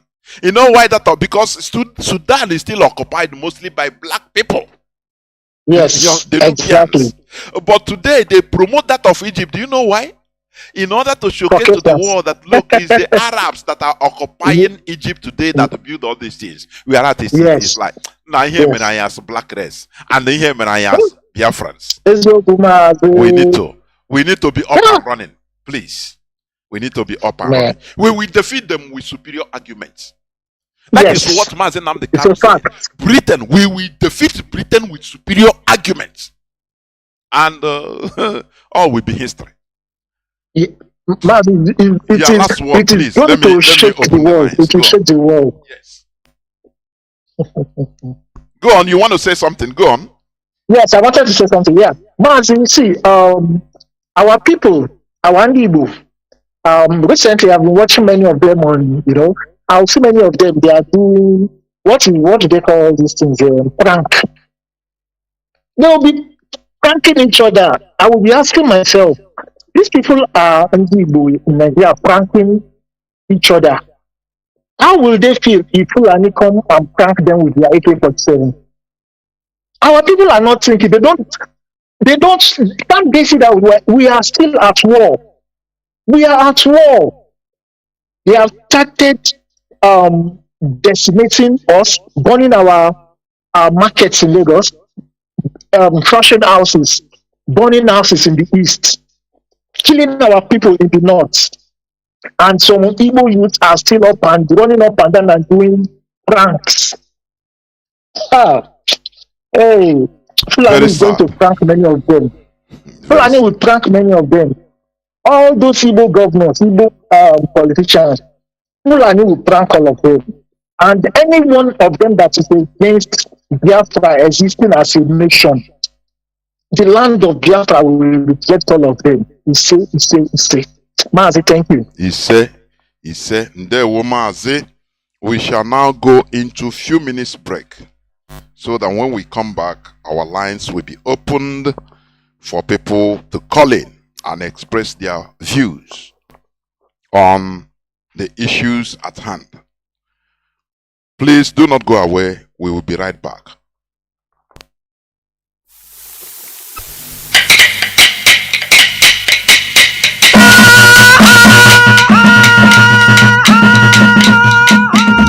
Indigenous people of Biafra, IPOB worldwide, under the leadership of Sir Mazi Nnamdi Kanu, they pass this message to all Biafran where they live for North, West, Central, part of the British company called Nigeria, that the time to think and look homeward with immediate double quick match. Now, just package yourself, family and business with alacrity and handle it to Biafra land. All this killy destruction of our businesses, livelihood and so on, to the extent of having a new national anthem titled "Go Back to Your Place," without condemnation from any quarters, no be in vain. My people, now test run of their plan and agenda. Every Biafran and the wider zoo must take home now, because if it no happen for Sabado, it go happen for Domingo. If they chase you out of that British company called Nigeria, no just worry. We never reject you, and we know they reject our own. This una case now welcome development, as our hands they wide open to receive and welcome una with good heart. In fact, your visit to Ebony International Market, Enugu, Owerri, Igbocha, Delta, Calabar, Akwebom, Abia, Anambra, Echitan go make you do now for the things we go see them for this course with immediate effect without any sacrament. IPOB don't stamp law and Takato Market for the building of ultra modern 21st century trade fair complex. No question about that. Therefore, all cow and oche cow must vindicate from Lopanta completely without looking back, while auto spare parts, all located in Lagos, must relocate to Anambra State. My people, to see Nobi for the thing we look for Bermuda Triangle, then Yafunafu for Washi River. Biafra land is well blessed. and very loaded for anything. Just name it. Therefore, IPOB they appeal to both Biafrans and diaspora to think home and use the opportunity to invest and explore the beauty of our ancestral land, including the hidden beaches, blue rivers, parks, ranches, lakes, caves, as you romance with friendly nature with fresh tattoos to make your life jolly jolly and your body go dey poko. Biafra, land of investment, inventors, agriculture and opportunities. If you know the Biafra land, you know fit be any other land. Time to translate their ingenuity, expertise, talent into reality is now, for the dry bones are rising. As the sun rises, no man can curse whom Chukwokike Abiyama has blessed. Biafra, the land of opportunities. We are blessed beyond imagination. Let's build and develop our own. Biafra, my home. This message now from the indigenous people of Biafra, IPOB worldwide, under the leadership and command of Saint Mazi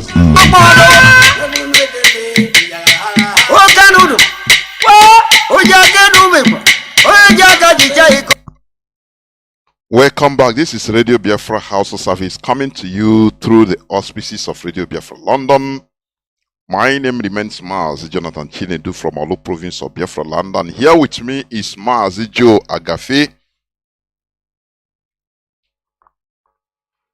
who I am here with. Therefore, our lines are open. But before that, please, let me read IPOB press release. And do not forget that today is Tweet Tuesday. Yes. And we are in our worldwide telephone call and Twitter campaign. Worldwide. You understand? You know, we as I said, Mazi Nnamdi said, we fight dirty. We use everything available in a war. We don't fight a gentleman war, because maybe before our fathers that fought the war, they fought gentleman war. Because I could remember before the Hannibal died, before he passed on, our great general Mazi, can you remind me his name again? I think it's Why am I forgetting? Our great general, the Hannibal. They call him the Hannibal. yes. Why? Chineke kwena unka obiana maorokwa Mazi Nnamdi Kanu. So unkazi. You forget his name also. Yes. I will get back to the Chineke kwena yojo. So before he passed on, there was one time I listened to his interview. I think his statement sometime. The person asked him, he said, well, you know, the thing annoyed me anyway. I must be frank with you. There is a statement he made. We are talking of Joseph Achuzie. Achuzie, the Hannibal. Hannibal, yes. Yes. Yeah. I think it's from Anioma too. Yes, it's from Anioma, yes. Yes. Oh, yes. It's not Igbo. You see? So, from my place, we have 3 important officers. Yes, not only 3, many. Mazi, it's not 3. There are many. There are many, yes. Yes. So, one thing he said, although I got pissed off, because they asked him, he said, why didn't you continue maybe guerrilla warfare? Some of you guys after the war. He said, no, you know, we didn't want to destroy Nigeria. We had the capacity, the capability, but we didn't want to destroy something. That is our dear commander general. That is hi, man, this one. Now we are not fighting a gentleman war. We fight the team. That is why we use anything at our disposal, including this phone call. Today you can tweet and you can talk to a president, a world president, through tweet. Yes. The phone numbers are there. So why are we not using it, for goodness sake? Every Biafran should be calling and tweeting and following, retweeting in this campaign. Mazi, Yes. Mazi, we might find like agency their own find about apathy. In Agwama apathy, poto now. About the photo. Oh, I apathy kind of now. Of course. And you know the area apathy. Digital dinime, Twitter dinime. Yes. All the platforms of everything on it, all the media, aya China now. Yes. So our people will have to wake up. Mazi, please go on. Of course, yes. Because there is no gentility. We need to use everything at our disposal. At our disposal. Yes. Yes. When you can tweet and President Joe Biden read your tweet, what then are you talking? You use it to campaign to make sure that people are seeing what we are doing, why we are fighting. That Mazi Nnamdi Kanu is still illegally detained in the Nigerian secret police dungeon without medical care, without proper food, illegally. Nigeria as a country that America is selling Tucano jet fighter. Although, Mazi, do you know that Tucano jet fighter is almost Second World War it was being used. But Mazi, I even they used this before the Second World War. Of course. It is I think it is extinct, is out of stock. The American military don't use it again. They don't use it any longer. They don't use it. So they sell it to Neanderthals and they are happy that they got it. Mazi, you know that during the Biafra war, our Air Force was just ordinary plane was converted into a bomber.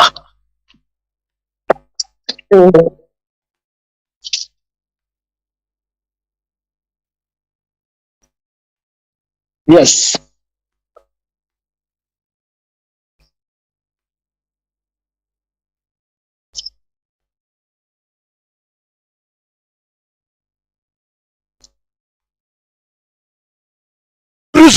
Cruise missiles. Biafra Research and Development, we are on the verge of building aircraft fighter jets. Biafra fighter jets. Odogunwoke. Different names. But the blueprint of these things go on, burnt it down. Burnt the inventions of black people because of hatred. Because of myopism. Mazi, Mazi, you see that man? Mazi, you see that man? He is going to confess. He will not die without confessing. No? Because if he dies without confessing, he will go and meet 6 million children that he killed. They will pursue him back to life. That he must confess before he comes to receive king, spiritual king. He will, Mazi. He will. He cannot escape it. He cannot escape it. He's coming. He's not a Christian. He wants to pray for what? Mazi.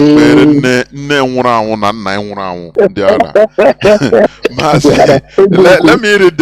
I have people that are already waiting on the line. Yes. Okay. But let me read this press statement. IPOB press release of the 2nd of April 2023. Captioned, IPOB members are not criminals and innocent of Nigeria police accusations. We, the global family and movement of the indigenous people of Biafra, IPOB, under the command and leadership of our great and indefatigable leader, Mazi Nnamdi Kanu, condemns Anambra Commissioner of Police for linking IPOB and ESN to the criminal activities in Anambra State and other parts of the eastern Nigeria. Nigeria police habit of forcing criminals to confess as being members of IPOB or ESN is absurd and unprofessional. We wonder how Nigeria police keep ridiculing themselves by linking the innocent members of IPOB to criminal activities because of their hatred and blackmail agenda against the IPOB. The Nigerian police use of media to blackmail IPOB for crimes they themselves masterminded is crazy. They make their assertions without investigation. A mark of cowardice. How come those criminals whom Nigeria police arraigned to confess as belonging to IPOB or ESN are never arraigned in court in public? This makes mockery of professionalism of the Nigerian police force. For public information, neither IPOB members nor ESN operatives indulge in criminality. None of those criminals arrested belong to IPOB, but the Nigeria police makes up their own news to blackmail our peaceful movement. On the other hand, it is public knowledge that some of the criminal gangs arrested so far had some serving as police officers or sacked police officers as their members. Nigeria police is fully aware of the innocence of IPOB, but because of an agenda to blackmail, demonize, and get IPOB internationally proscribed, they run to the media and link us with any criminal activities in Biafra land. The Nigeria police institution should be ashamed of themselves for breeding criminals who blackmail IPOB. Those behind these criminalities of kidnapping in Anambra State and Eastern region are not IPOB members or ESN operatives. The Nigeria police knew those who were the real criminals. IPOB doesn't indulge in such criminal activities like kidnapping, snatching of people's cars, and killing of innocent citizens. IPOB members and ESN operatives are being hunted by the Nigeria government and her security agencies for protecting our lands against the invading Fulani terrorists nicknamed the headsmen. We cannot at the same time be kidnapping and committing crimes against the same Biafrans who we are protecting. For Anambra State Police Commissioner to name IPOB and ESN members as responsible for the kidnapping at Nene, even when the criminals have been arrested, shows the evil agenda of the Nigeria police force. Again, IPOB and ESN are focused on defending our lands from terrorists and on the restoration of Biafra as an independent state, not on terrorizing our own people. Comrade Emma Powerful, Media and Publicity Secretary for the indigenous people of Biafra. Our lines, as I said, are now opened or have been opened. Let me go on. Our direct line is +1 213 328 6224. I repeat, +1 213 328 6224. Our WhatsApp and Signal line is +61 405 142 547. I repeat, +61 405 142 547. I have a first caller that has been there on WhatsApp, but I crave your indulgence, please. Let me go on this caller on direct line because he has been there just now. I cannot afford to keep him waiting because he's paying. Therefore, caller on direct line, welcome to the program. Can you hear me, please?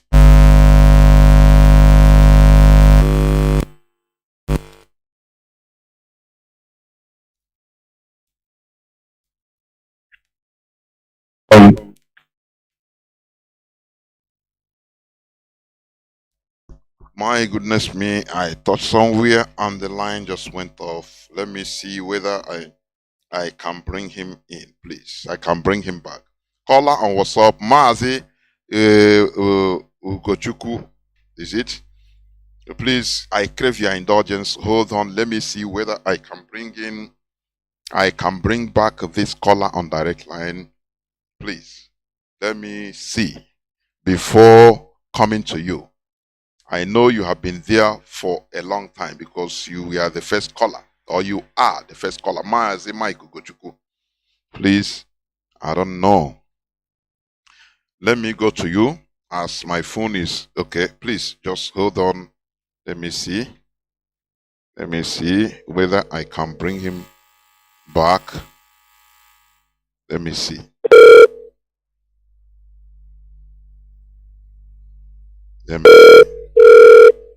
Let me see. Please leave your... No, I don't know why. Now, caller on WhatsApp, please go on. Welcome to the program. Mazi, can you hear me?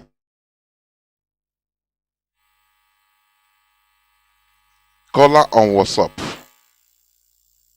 Mazi Ugochukwu. Yes, I can, brother. There, well, welcome to the program, please. Oh, Biafra, Mazi Jonathan. Biafra, we must hear you. Caller on direct line, please hold on. Hold on. I will come to you. I've been trying to get you. I don't know, but wait. You just hold on. If you cannot hold on, you can call. I will call you back. Mazi Ugochukwu, please go on. Okay, my brother. Thank you. I want to thank our brother. Before doing that, let me first of all thank our leader, Amadike. Caller on direct Biafra. line, please hold on. I will come to you. Hold the line. If you cannot hold the line, you cut, and somebody is talking. Please, Mazi, go on. Continue. Okay. I want to thank our indefatigable leader, Mazi Nnamdi Kanu, all the members of IPOB, DOS, and everyone fighting assiduously to make sure that we restore our kingdom back. Mazi, this topic of today was awesome. There is nothing as good as uniting brothers. You see, let me thank that our brother with you. He said his name is Agafeya. Yes. My brother, well done. Well done. He's hearing you. Well done. Mazi Joe, hope you're hearing.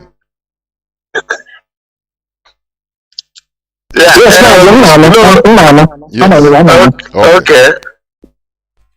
Okay.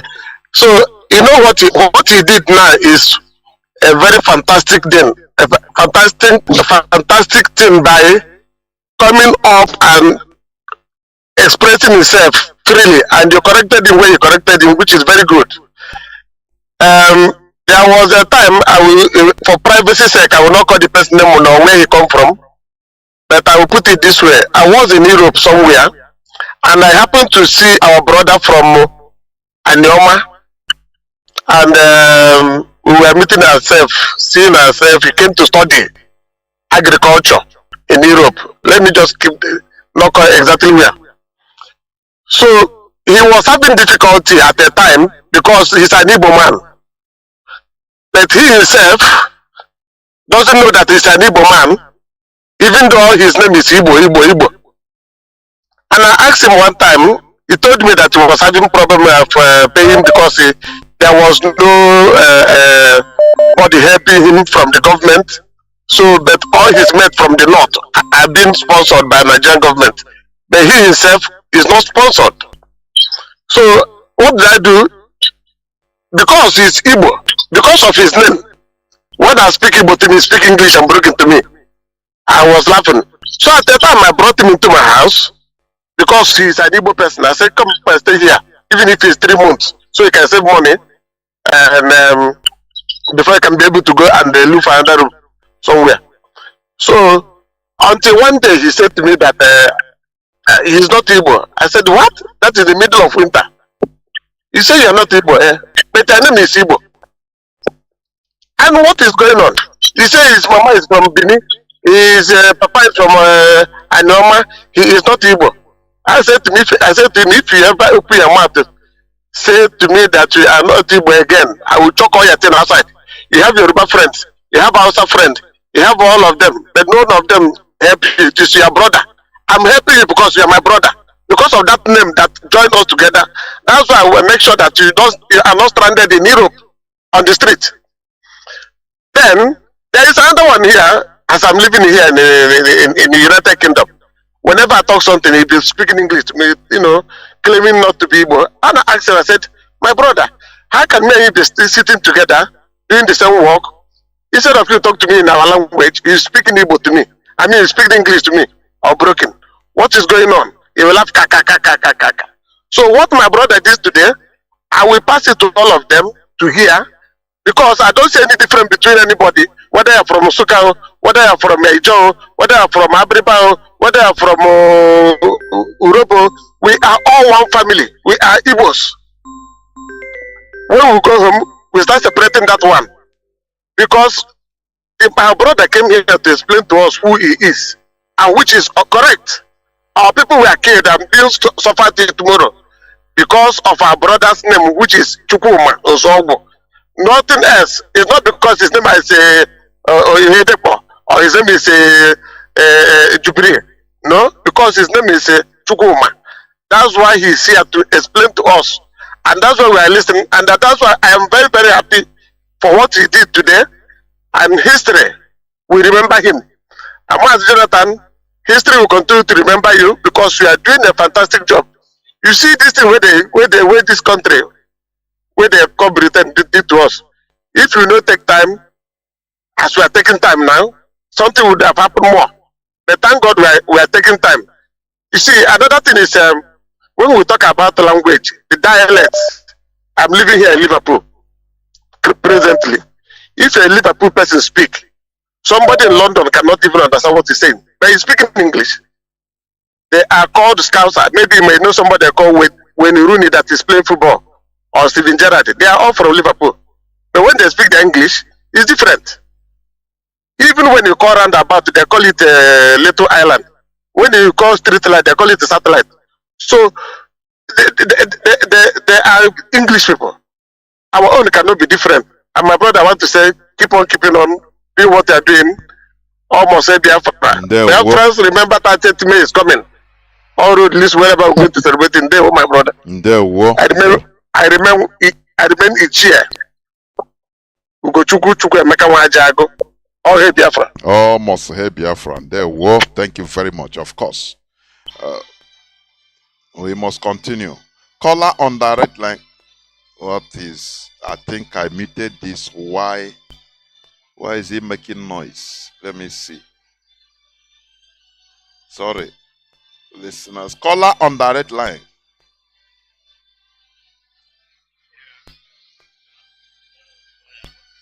Where is? I don't know. Okay, sorry. Oh, sorry.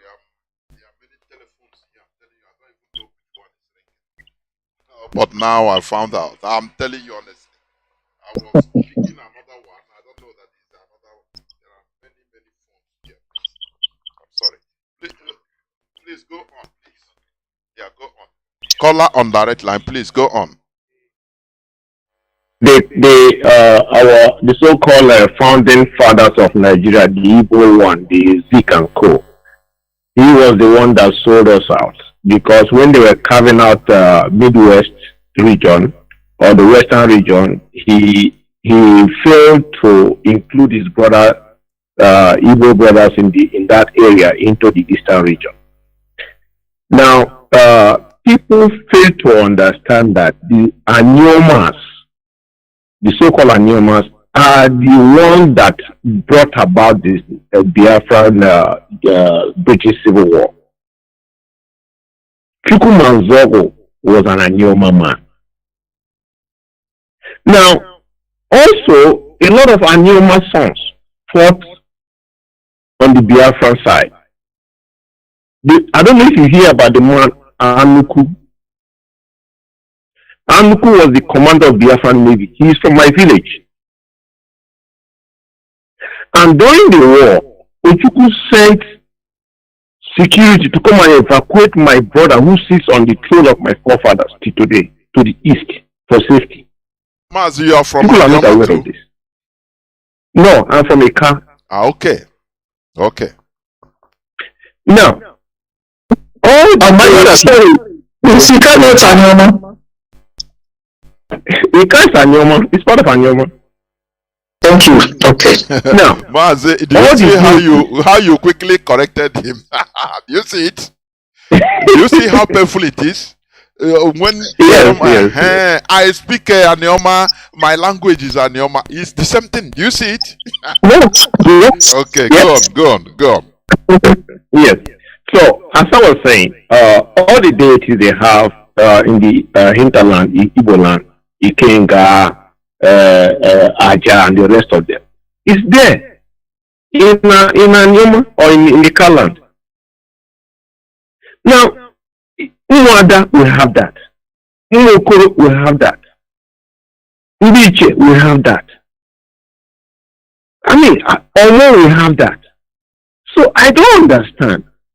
The problem is that we keep thinking because of the civil war that came about and the division that was created to divide us. Because when they came around to Ikala, they tell you, if you say you are Igbo, we will kill everybody. So a lot of people say we are not Igbos, we are one Nigeria. and they forced us to write one Nigeria at the door. I remember that. I was a young kid. So the thing about it is this. That is why, like, let me buttress back. He says, General Effion said, told them when he was handing over the deed of so-called, I don't know if I should call it surrender or whatever. He says, he told it go on. He said, you better treat the children, you better treat the survivors better, otherwise their children will rise up and fight. And that is what is happening today. So the thing about it is this. A lot of people in Anyoma, and particularly in Ika, they keep saying they are not Igbo. They are not Igbo. Your name is Okwama. Your name is Ozoma. Your name is Chukuma. Your name is Ifeanyi Chukwu. Your name is all the Igbo. Your market is Ika for all your Okwo. You have Obi. So I don't understand this. So that is why I keep saying there will never ever be anybody like Mazi Nnamdi Kanu, because he went and searched for his lost brothers. Ohanen never did it, and they are not doing it. It's of recent now, only because of political expediency, you come and say, "Oh, I'm an Igbo man." He remember now he was an Igbo man. So they want to be part of the Igbos. So they will say, oh, we have an Igbo vice president. So all this stupidity is just mind-boggling. So here we could now, in the law, only can wait to be. I will the Igbo. But they will like, I don't like now, I will the Igbo. In the Fulani, be our people who will so much in the Igbo. Only the Igbo. No.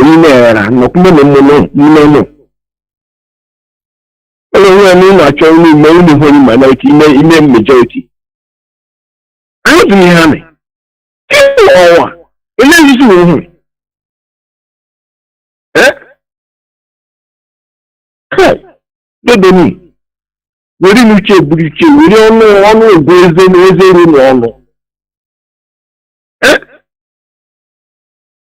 majority, minority. Okay, I do there. Okay.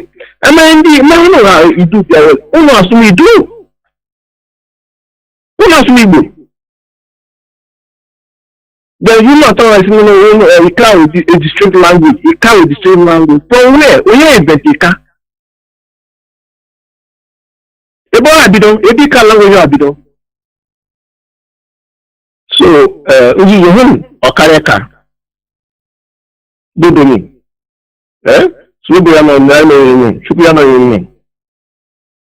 Mazi, Jonathan, thank you. I don't want to take any more of your time. There were. We must continue because we are all one people. This division we have understood.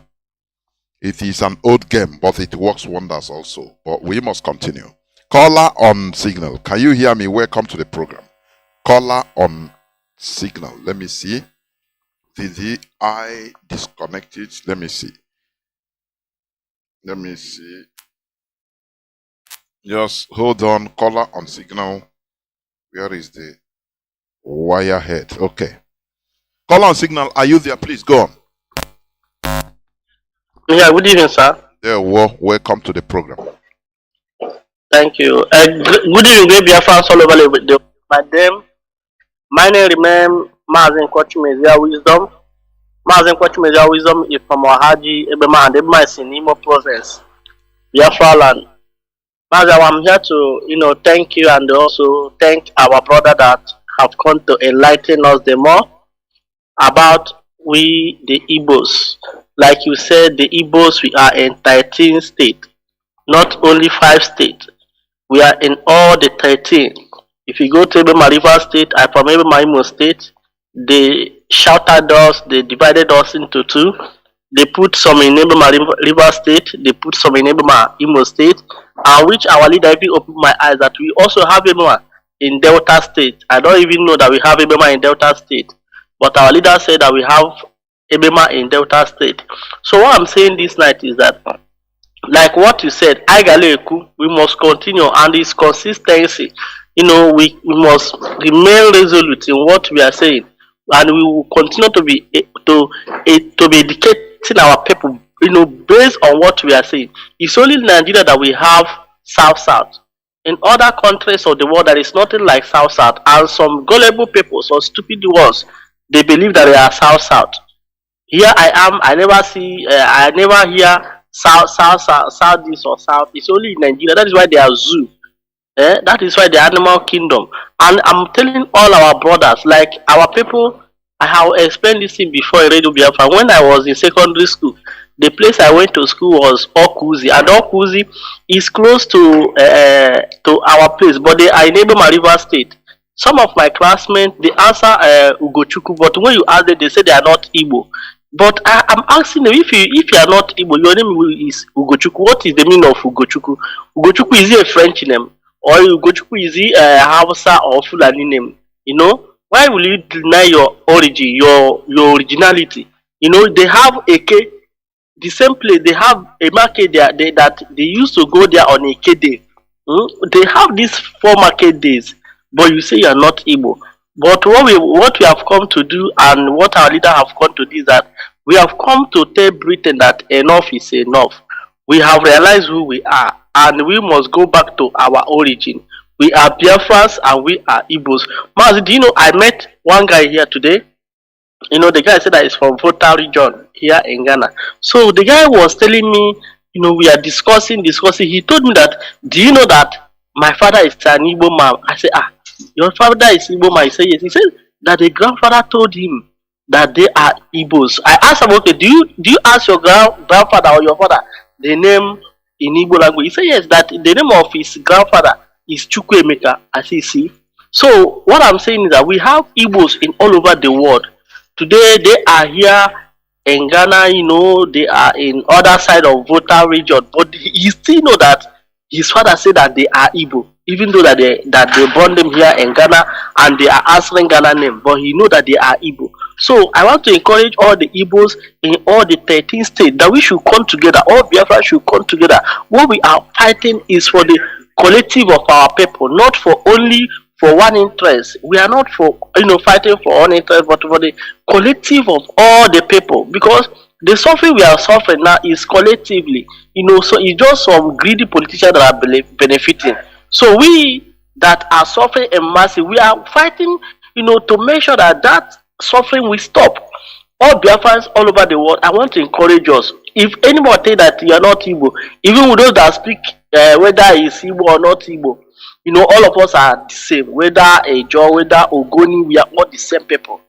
We are all the same people. We are brothers and sisters. Even here, you will see some people, like I asked one girl, because I like interacting with the people anywhere I go. The girl was telling me that even in their side, in this part of Ghana, that they in their place, that all of them don't speak the same language, but they are the same people. But they don't speak the same language. So it's God. So why will he come to Biafra land? They divide us and say because you're not speaking Igbo, you're not Igbo. So Mazi, I want to tell our people we are all the same people. So thank you for picking my comment. God bless you, sir. Thank you. You too. We must continue. There were Mazi. We must. Caller on WhatsApp. Can you hear me? Welcome to the program. Caller on WhatsApp. Hello? Yes. Welcome to the program. Go on. Well, okay. Biafrans in there, one. Ana m ekele onye ọbụla. Yes. Mazi Jonathan, daalụ. We are really making our brain to open, our mind. Everything in us is waking it up. Thank you so much. Yes, Mazi, this your program this evening is very, very wonderful with our brother. There was a time somebody came to my office. And immediately I heard his interview. When I started listening to Mazi Nnamdi Kanu, our great leader, that we have to love ourselves. So when this guy came to my office, when he spoke, that intonation, I said, "Are you Igbo?" He hesitated. I said, "No, I've heard your intonation. You are Igbo. What's your name?" He said, "Ekene." I said, "You are Igbo now." He said, "That is from Delta." I said Delta is Igbo now. Your name is Ekene Chukwu. Is it not Igbo? You know? Yes. So, okay. So he now say that we in the other side, we don't almost embrace them as if we are their own too. I say you lie. Is even you, our brothers in the other side, that always isolate yourself from us. Let me tell you, all of us are guilty. Yes. Didn't you hear what Mazi here said? Because that is why I asked him this question first.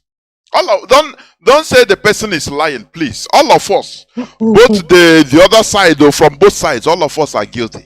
Don't you hear what our brother said? He said many times they will go. It have happened to me, to myself. One abo guy, a brother. Now the other of where do you come from? He said from my abo. The other of my brother also. He's from Anambra. Me, I'm from Imo. He said, I'm saying, no, why should you say this? It's the same thing. All of us are guilty, honestly. Go on. So, Mazi, what I told you, I say you're my brother, okay? I'm going to help you and do everything for you. And I helped him. I did everything. Wanted to give me. So I said, no. Why should I collect anything from you? You are my brother. And please make sure you reciprocate this love I showed to you to other of any Igbo person you see. He was so happy he left. Then there is this lady again that came to our office again. And I think I've told you this story. And I asked her, what is your name? She told me it's an Igbo name. I said, you're Chinyere, right? That means you are Igbo. She was like, I said, you are Igbo. She first of all told me her English name. So I said, no, I want your native name. She said, Chinyere. I said, she said she's from Ukwane. I said, Ukwana. Even that Ukwana, don't you yet know that it's Igbo? She said that when they were growing, they told them that they were not Igbos, that they migrated from Benin. And I said, how old are you? She's like maybe 50 something going to 60. I said, when you were little, they told you that you were Igbo, that you are not Igbo. You migrated from Benin. You migrated from Benin. You have now grown. Why not ask yourself, how come we are told that we are migrated from Benin, but we don't bear their name like Osas, Osanobua, all these Edo name. You don't have bear the name. At least you ask yourself question. Somebody close by asked, okay, what do you call a head in your dialect? She said, Isi. Everybody there started laughing. Okay, what do you call her? She said, Anya. People started making caricatures. Say, look at you. You don't even know that you are Igbo. So she was like, I was like, you were little, you were deceived. But now that you have grown, you're supposed to ask yourself question, how come? How could it be possible that they are telling me I'm not Igbo, but my name is Chinyere, my name is Nkiru? I tried to talk to her, but I don't know if she accepted or not. This thing is really killing us deeply. Just like the other day I was traveling, when I stopped at that Umunede to buy something, I met those ladies. And I said, what is your name? She said, Nkechi. I said, okay, my sister, you are from the same side. She said that if I speak my language that you will not hear. I said, I will hear. We are all Igbo, just that our dialect differs. I saw you speak your language. She now spoke. I translated it to the general Igbo. I said, see, that you know that I understand your own Umunede language more than an Nsuka man, more than an Abakaliki man. That I understand your own Igbo more than our brothers and sisters from the other side. She was like surprised. So I really thank you for this, our brother that you brought to our radio Biafra to expose, the evil that this evil government has. Do I say it's British or Fulanis? Separated brothers. It's Britain. They started this when they started the Willings Minority Commission. Only in the south, only in Biafra land. Go and Google Willings Minority Commission to separate us. Well, please go on and you see what I was telling? Yes, Close. I was telling them, Fulani from Senegal, Fulani from Mali, from different countries of the world to say they are Fulanis. Then my own brother from the next door will not deny me. That's what I'm telling them. Do you know that Fulani all over the world, that they are not even from the same country? When you ask them, they say they are Fulani. They don't even understand themselves in most occasions. But you, my brother, we bear the same name, we eat the same food, we have the same market. They will ask you, say you are not Igbo. Just like this, Mazi, I'm sorry, let me just make this one. That is Damaso, she's an actress. Wow, that your line is going digital. There was a time she tweeted that this name was Ojuku, but because of during the war they were killing the Igbos. Yes, that they were killing the Igbos. Once they know that your name is Igbo, they will kill you. So, oh, Wada, how I wish you are making some points. Our father changed their name to started changing their name so that they would deny the original. Of course. Wada, please. I think we have caught the gist of the main point. Your line started being digital. Please, I understand. We must continue exposing this evil of separation of brothers. We will continue it. One other said, the Fulani that are scattered all over the world, I mean all over Africa, but they are able to overcome that Berlin conference borders which they created in Africa. You know, when I say that we should admire the Fulani, don't think that is an understatement or I'm praising them. No, we should learn from them. You should learn from them. After all, the Fulani, they suffered defeats some places. Yes. Or the only thing you hear is their success in Sokoto Caliphate. They suffer defeats. In Mali, they massacred them, let me tell you. It didn't make them to change and say, no, we are no more Fulani. You know? We losing the Biafran war doesn't mean the end of the world for us. It should catapult us into being more stronger. But you see people running away from their shadows. The Fulani from Nigeria, we see his fellow Fulani that even they don't understand their language, the same full food. Because many things have changed. From Mali or from, what do you call it? From Central African Republic. It is his brother, they brought them. They brought them together in Nigeria using Nigerian fund in order to sustain them. Because they see themselves as brothers. But we that are still speaking the same language, everything the same. But you say, no, I am not an Igbo. Shame unto you. We should be ashamed of ourselves. Caller on signal, please make it sharp. We are descending towards the end of this program. Caller on signal. Can you hear me? You are. Please go on.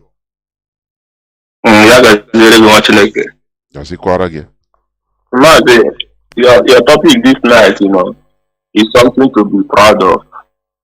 I'm telling you honestly. Before I continue, I will recognize the presence of our brother. I might not know your name, but I'm forgetting your name, but I know you are hearing me. Agafe. One day, the what you came up here to do this night is pertinent. Because the division between brother and brother has become an endemic, or like coronavirus that has destroyed the Igbo man. There is a point you guys made here, very pertinent, because the analogy we are carrying along is that, because by the way, Mazi Ebo now, the point we are making here, people have been mistakenly with that. Now this very division is mainly that all the other people from the other river across the Niger, our brothers from across the Niger, are the people always trying to run away from the fact that they are not Igbo or something. But this night, you have made it clear, and it's a very pure truth you made that you pointed out. Our people in are confined in these 5 eastern states, which I'm part of. We have really not done what we are supposed to do, if not for the coming of Mazi Nnamdi Kanu. Because even more myself, I happen to my father I was given birth in a place they call River State today. Ebema, you know, Ebema is made up of 16 villages. Inside that 16 villages, about 3 villages of 3. Either 3 villages is what is in River State, other 13 is Imo State. The same culture, the same Ebaji, you know, the same behavior, because these are Anapon Ebema, which is Ebe Namma. Or that is their history, they are warriors. We are living together as people, you know, harmoniously, but at a point, this division begin to creep through because of politics. Politics destroys our people because Britain and Nigerian government through the instrumental of Fulani people has already projected this thing to destroy and destabilize us, and they achieved it perfectly. I may talk about across the Niger. What of us that is in this eastern state? And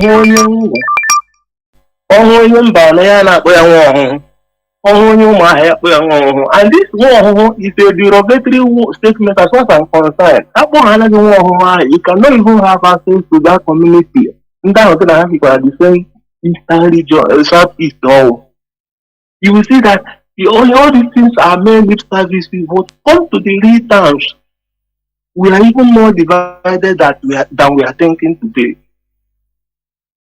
When you hear when Suleiman today, as far as no from government, this is a problem that our people have refused to happen to. But thank God that a day like this has been created for people like us and people who are not aware, because this thing is not only taking on little, because we are here, we are on the ground. When I think that this thing is a small issue in our life today, it is a wrong one.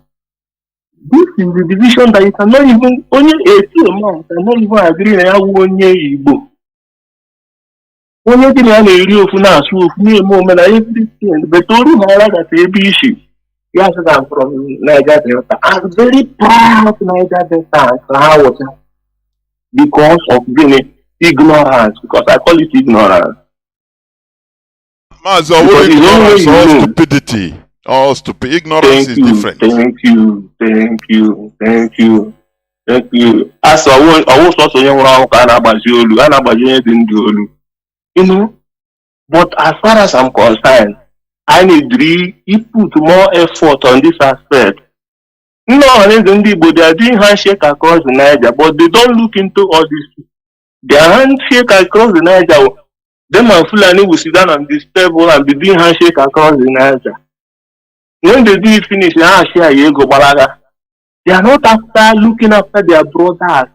How can you imagine a certain people that in a certain state, they push us to 5 states?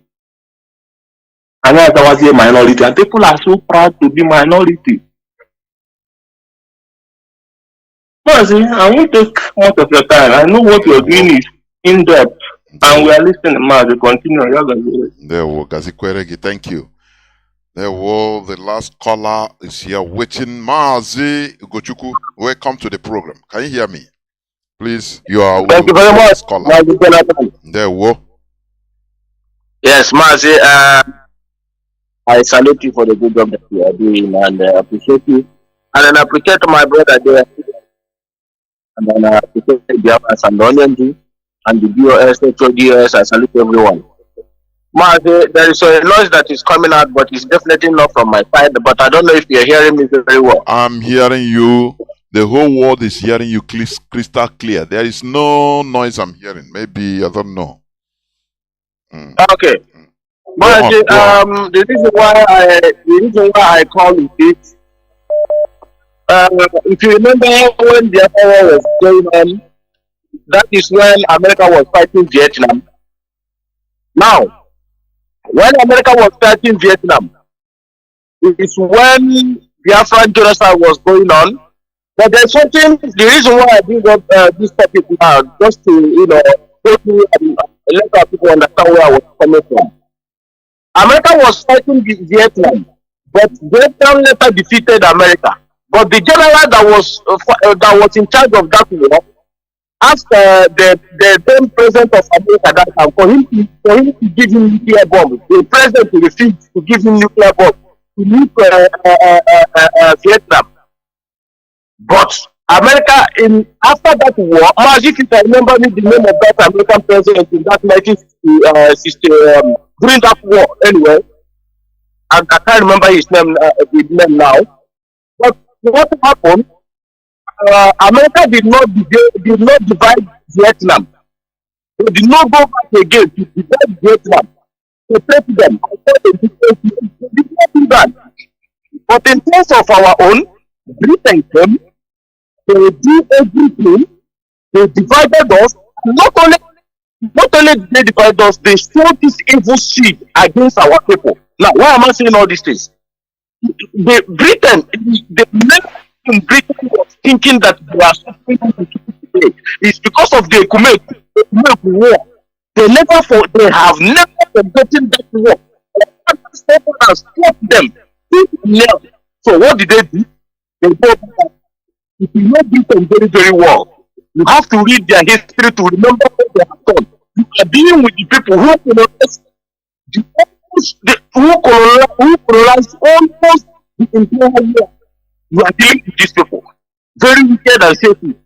Now, what they did is they remember that war very well and understand them. They have never forgotten about that war. Now, what is their next move? Their next move is to put that coup you see. That coup, they call Igbo coup. That is where they use everything to kill us automatically. And here comes the war.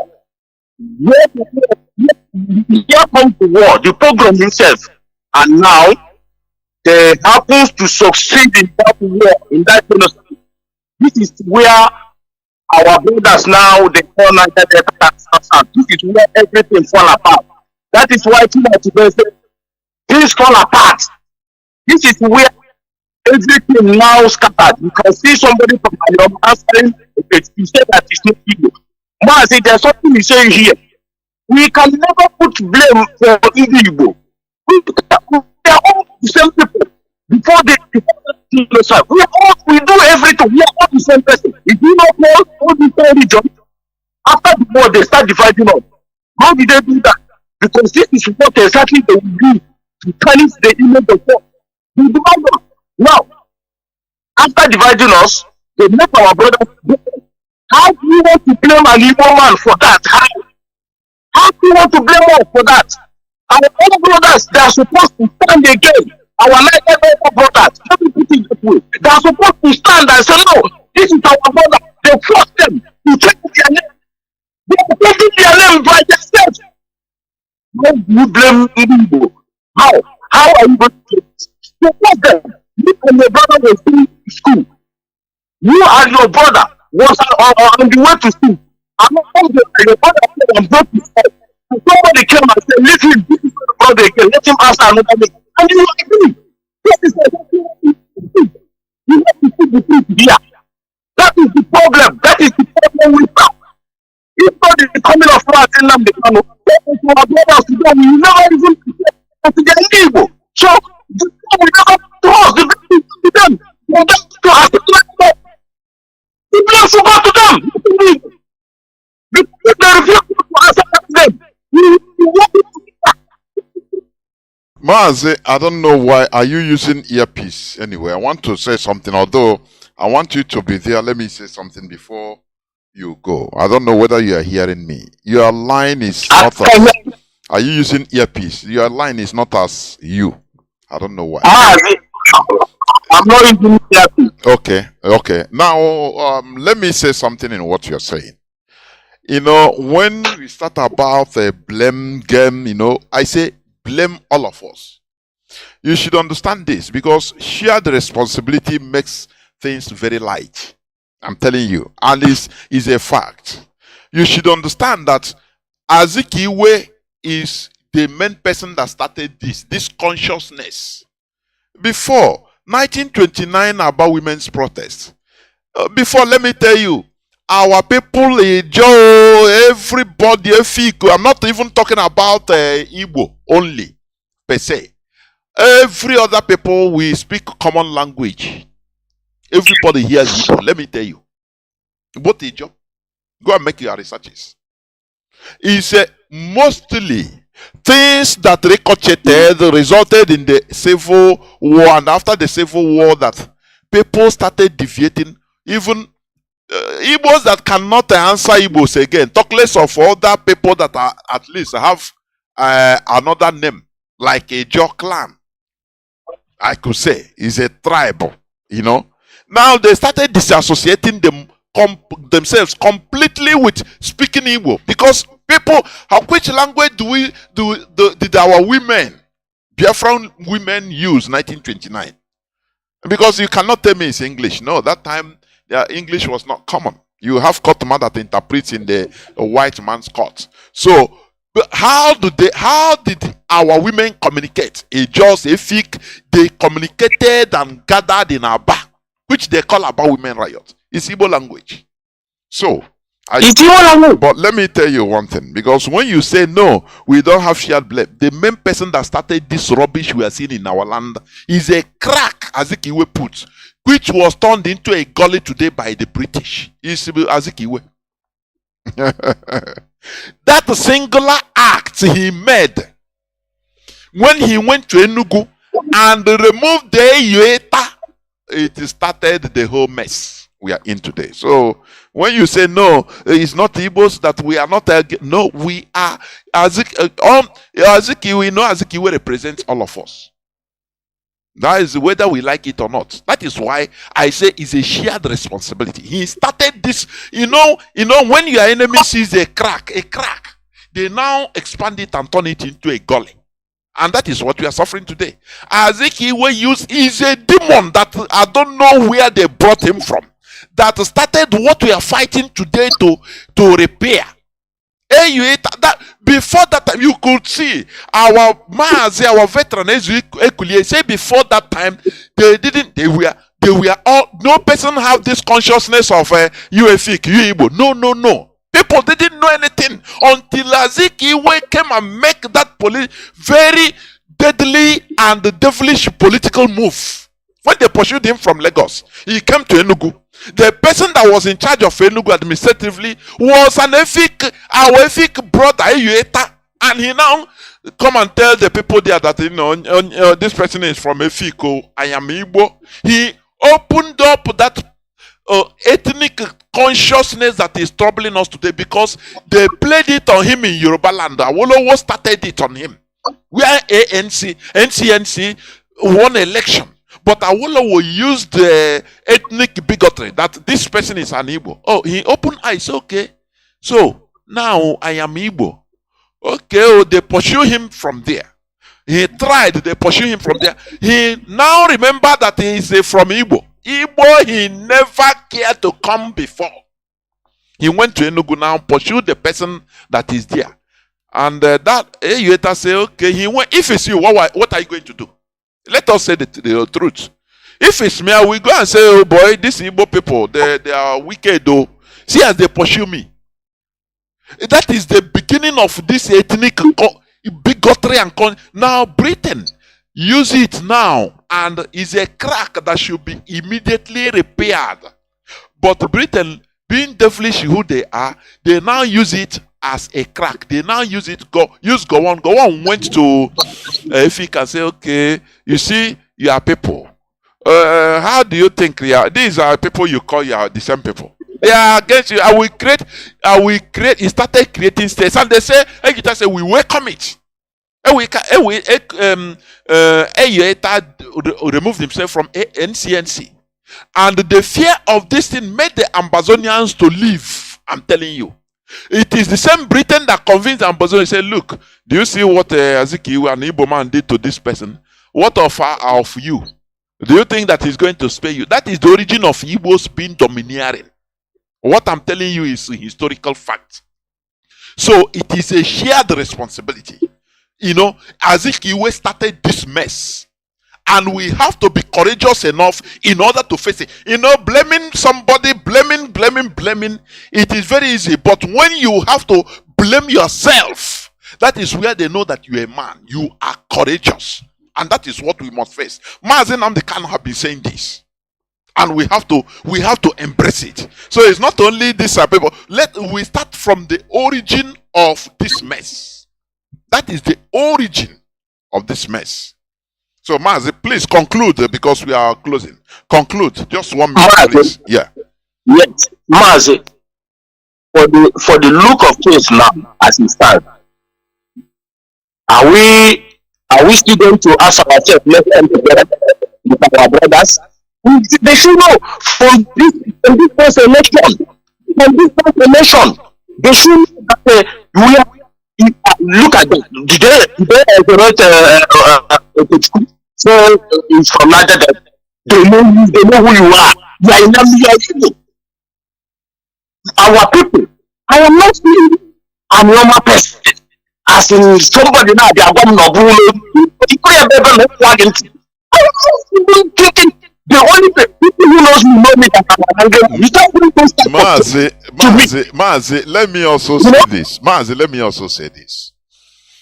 We can never force people by coercion.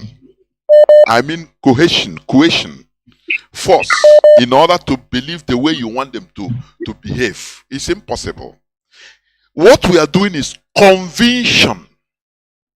Mazi, what about we that we proudly say that, who are you? I'm a Christian. Proud. And we proudly condemn our ancestors, demonize them. What are you going to talk about that? It is a program, something that has been it took many years in order to program this. We need also this time in order to deprogram the programmization. That is what we are doing. It's conviction. We convince our people through superior argument. When they ask question, you reply, and they see that there is reason. What you tell them is reality. They will go and think over it. It is not something which war you fight. I'm Niger Delta. You boza. The person will beat. You people will fight, and after nothing is solved. But when you give him facts continuously, because this thing, the way we have been programmed to be, it was a continuous process for many decades. So it will take actions and reactions are equal and opposite. According to one of the laws of motion. So what are you going to, something that it took time, it took money, it took satellite, it took television, it took radio, it took political party to program. It is not something so easily. Once money is inside and politics, let me say politics is inside. When they politicize everything, when they came, they favored, they favor corner a section of Biafrans. Say they favor them. Look at, do you know that they built a Warri? Is it a Warri from where? Mazi, if you can remind me, the railway line. Do you know that they carve out Warri? Is it Warri that Idaje railway line? They put it part of the, so for them to have sense of belonging, that yes, we are not like Igbo, so they will tell them, your people are not Igbos, we are targeting Igbos, so we give you small, and they are happy. You are right, Mazi. You understand me? It is a very big political ploy, very big one, huge one. So we should understand their game and use the same politics in order to dismantle everything.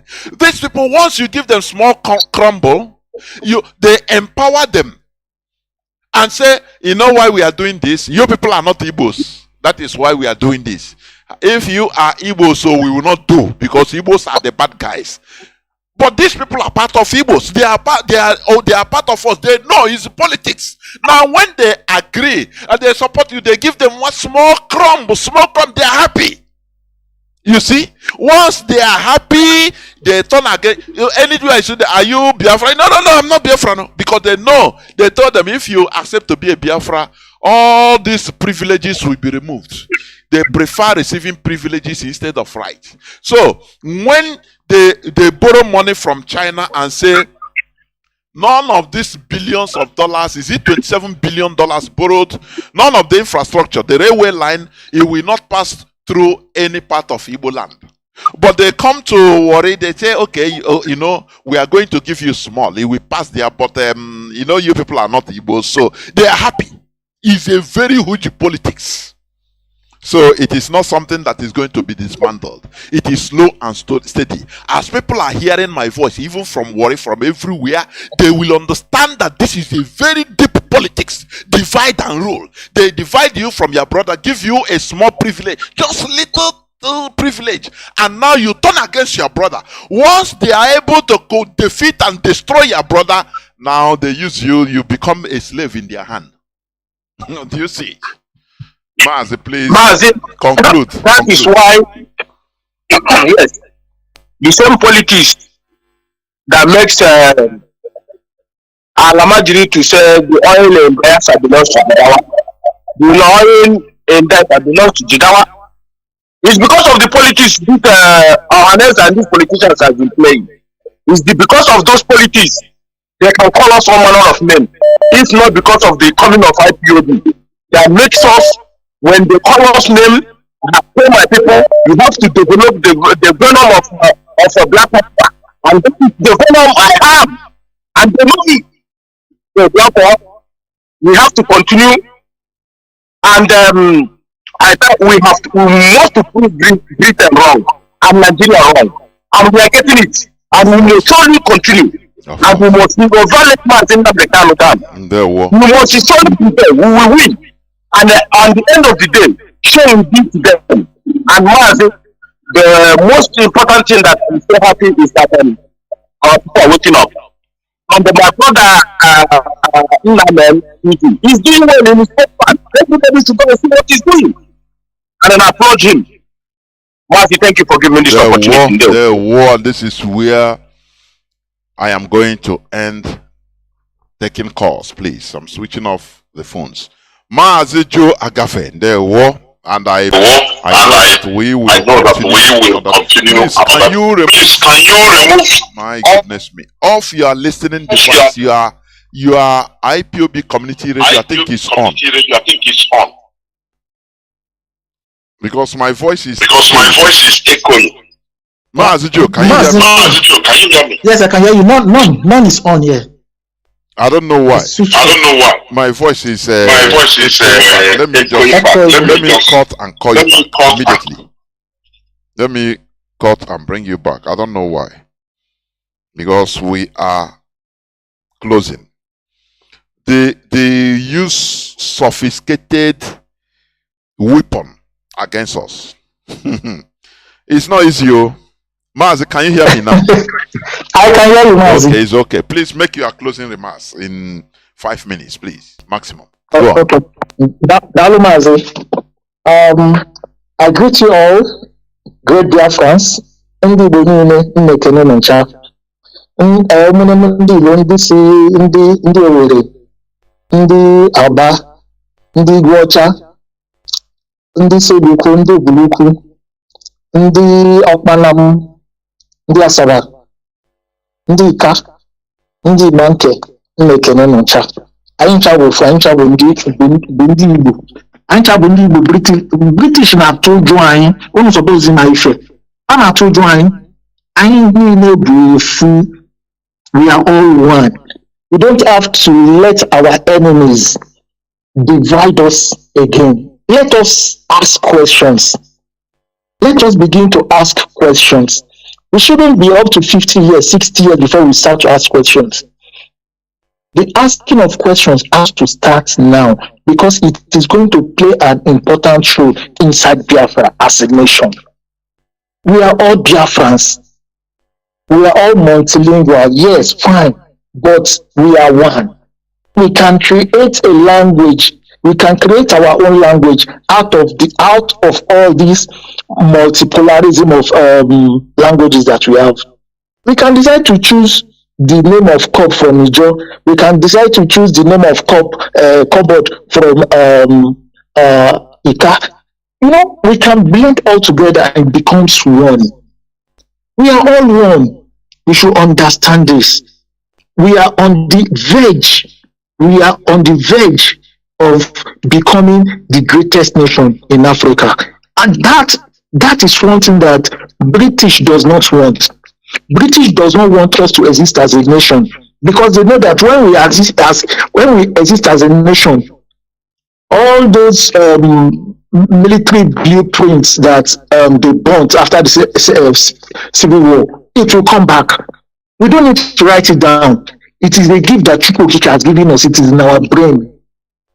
We see our children 10 years old, 15 years old, building things without even going to the university. That is the blessing that we have.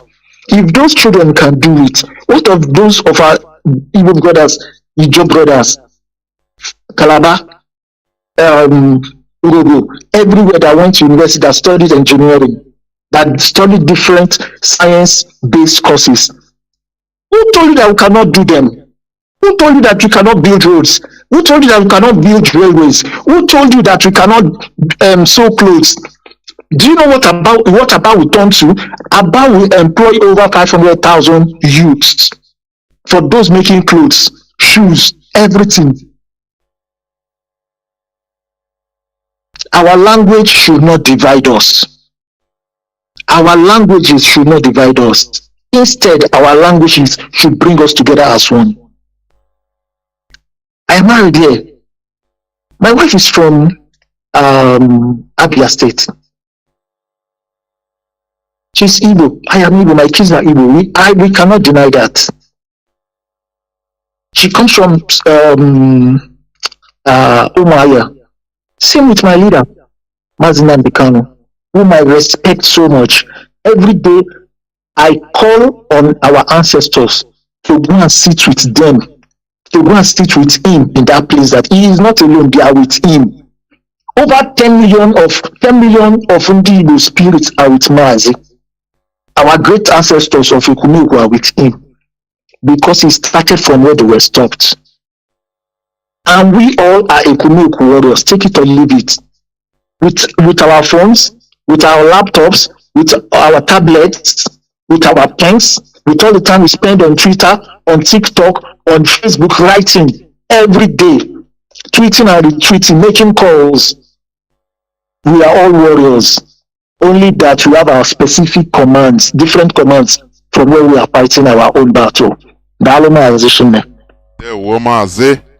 Thank you very much for being here with me. Biafrans and lovers of freedom.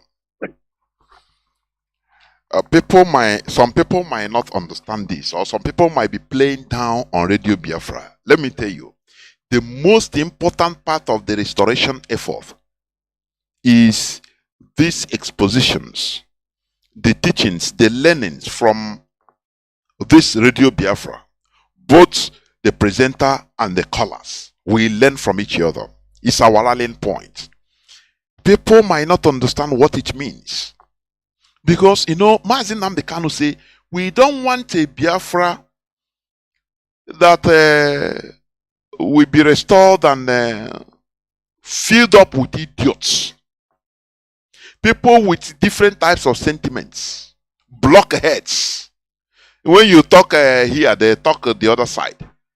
If you are talking about how we are going to initiate something good from our own initiative in order to continue, no matter how crude it is, after we develop it, is a process. They will tell you, no, we need already made from Dubai. They will tell you, no. Bible says we have to eat the good things of this world. Therefore, this is not the old time. You say no. Let us start working hard. We will improve. No.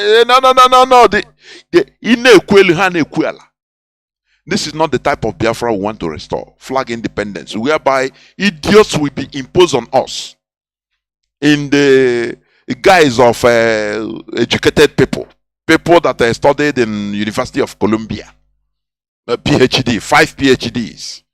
No, that is not what we want. We only want people with common sense, that we take Biafra as all and all, number one, as our number one ideology, our number one identity, number one religion. Every other thing comes as secondary.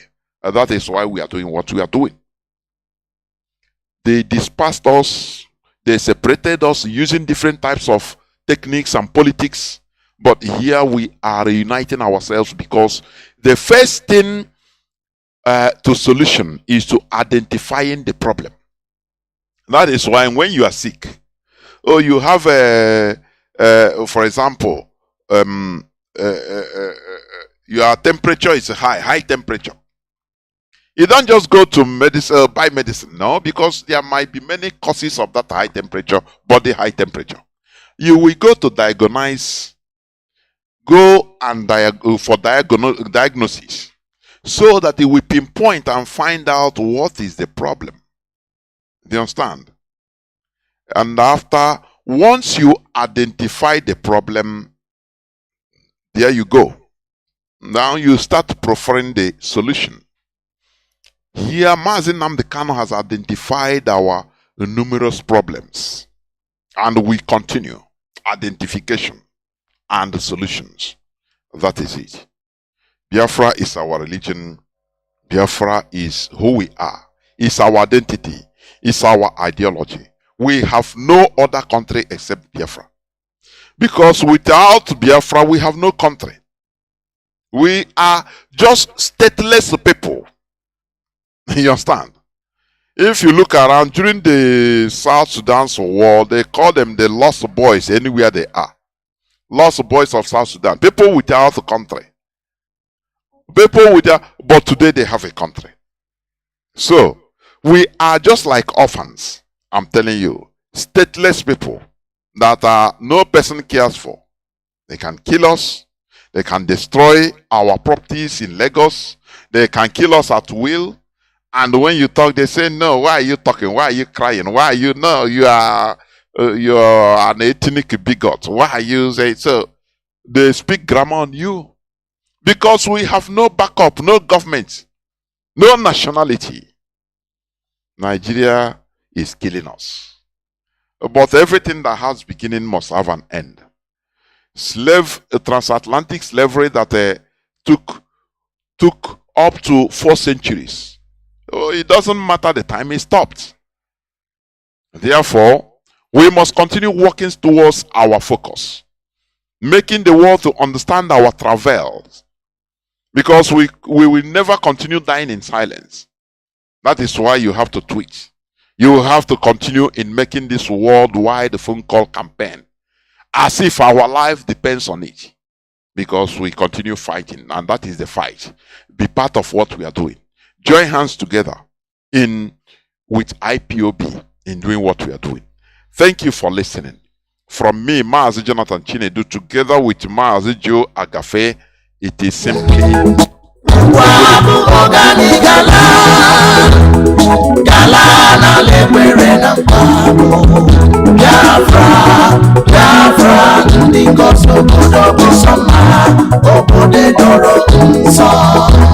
the land of the rising sun is a home of the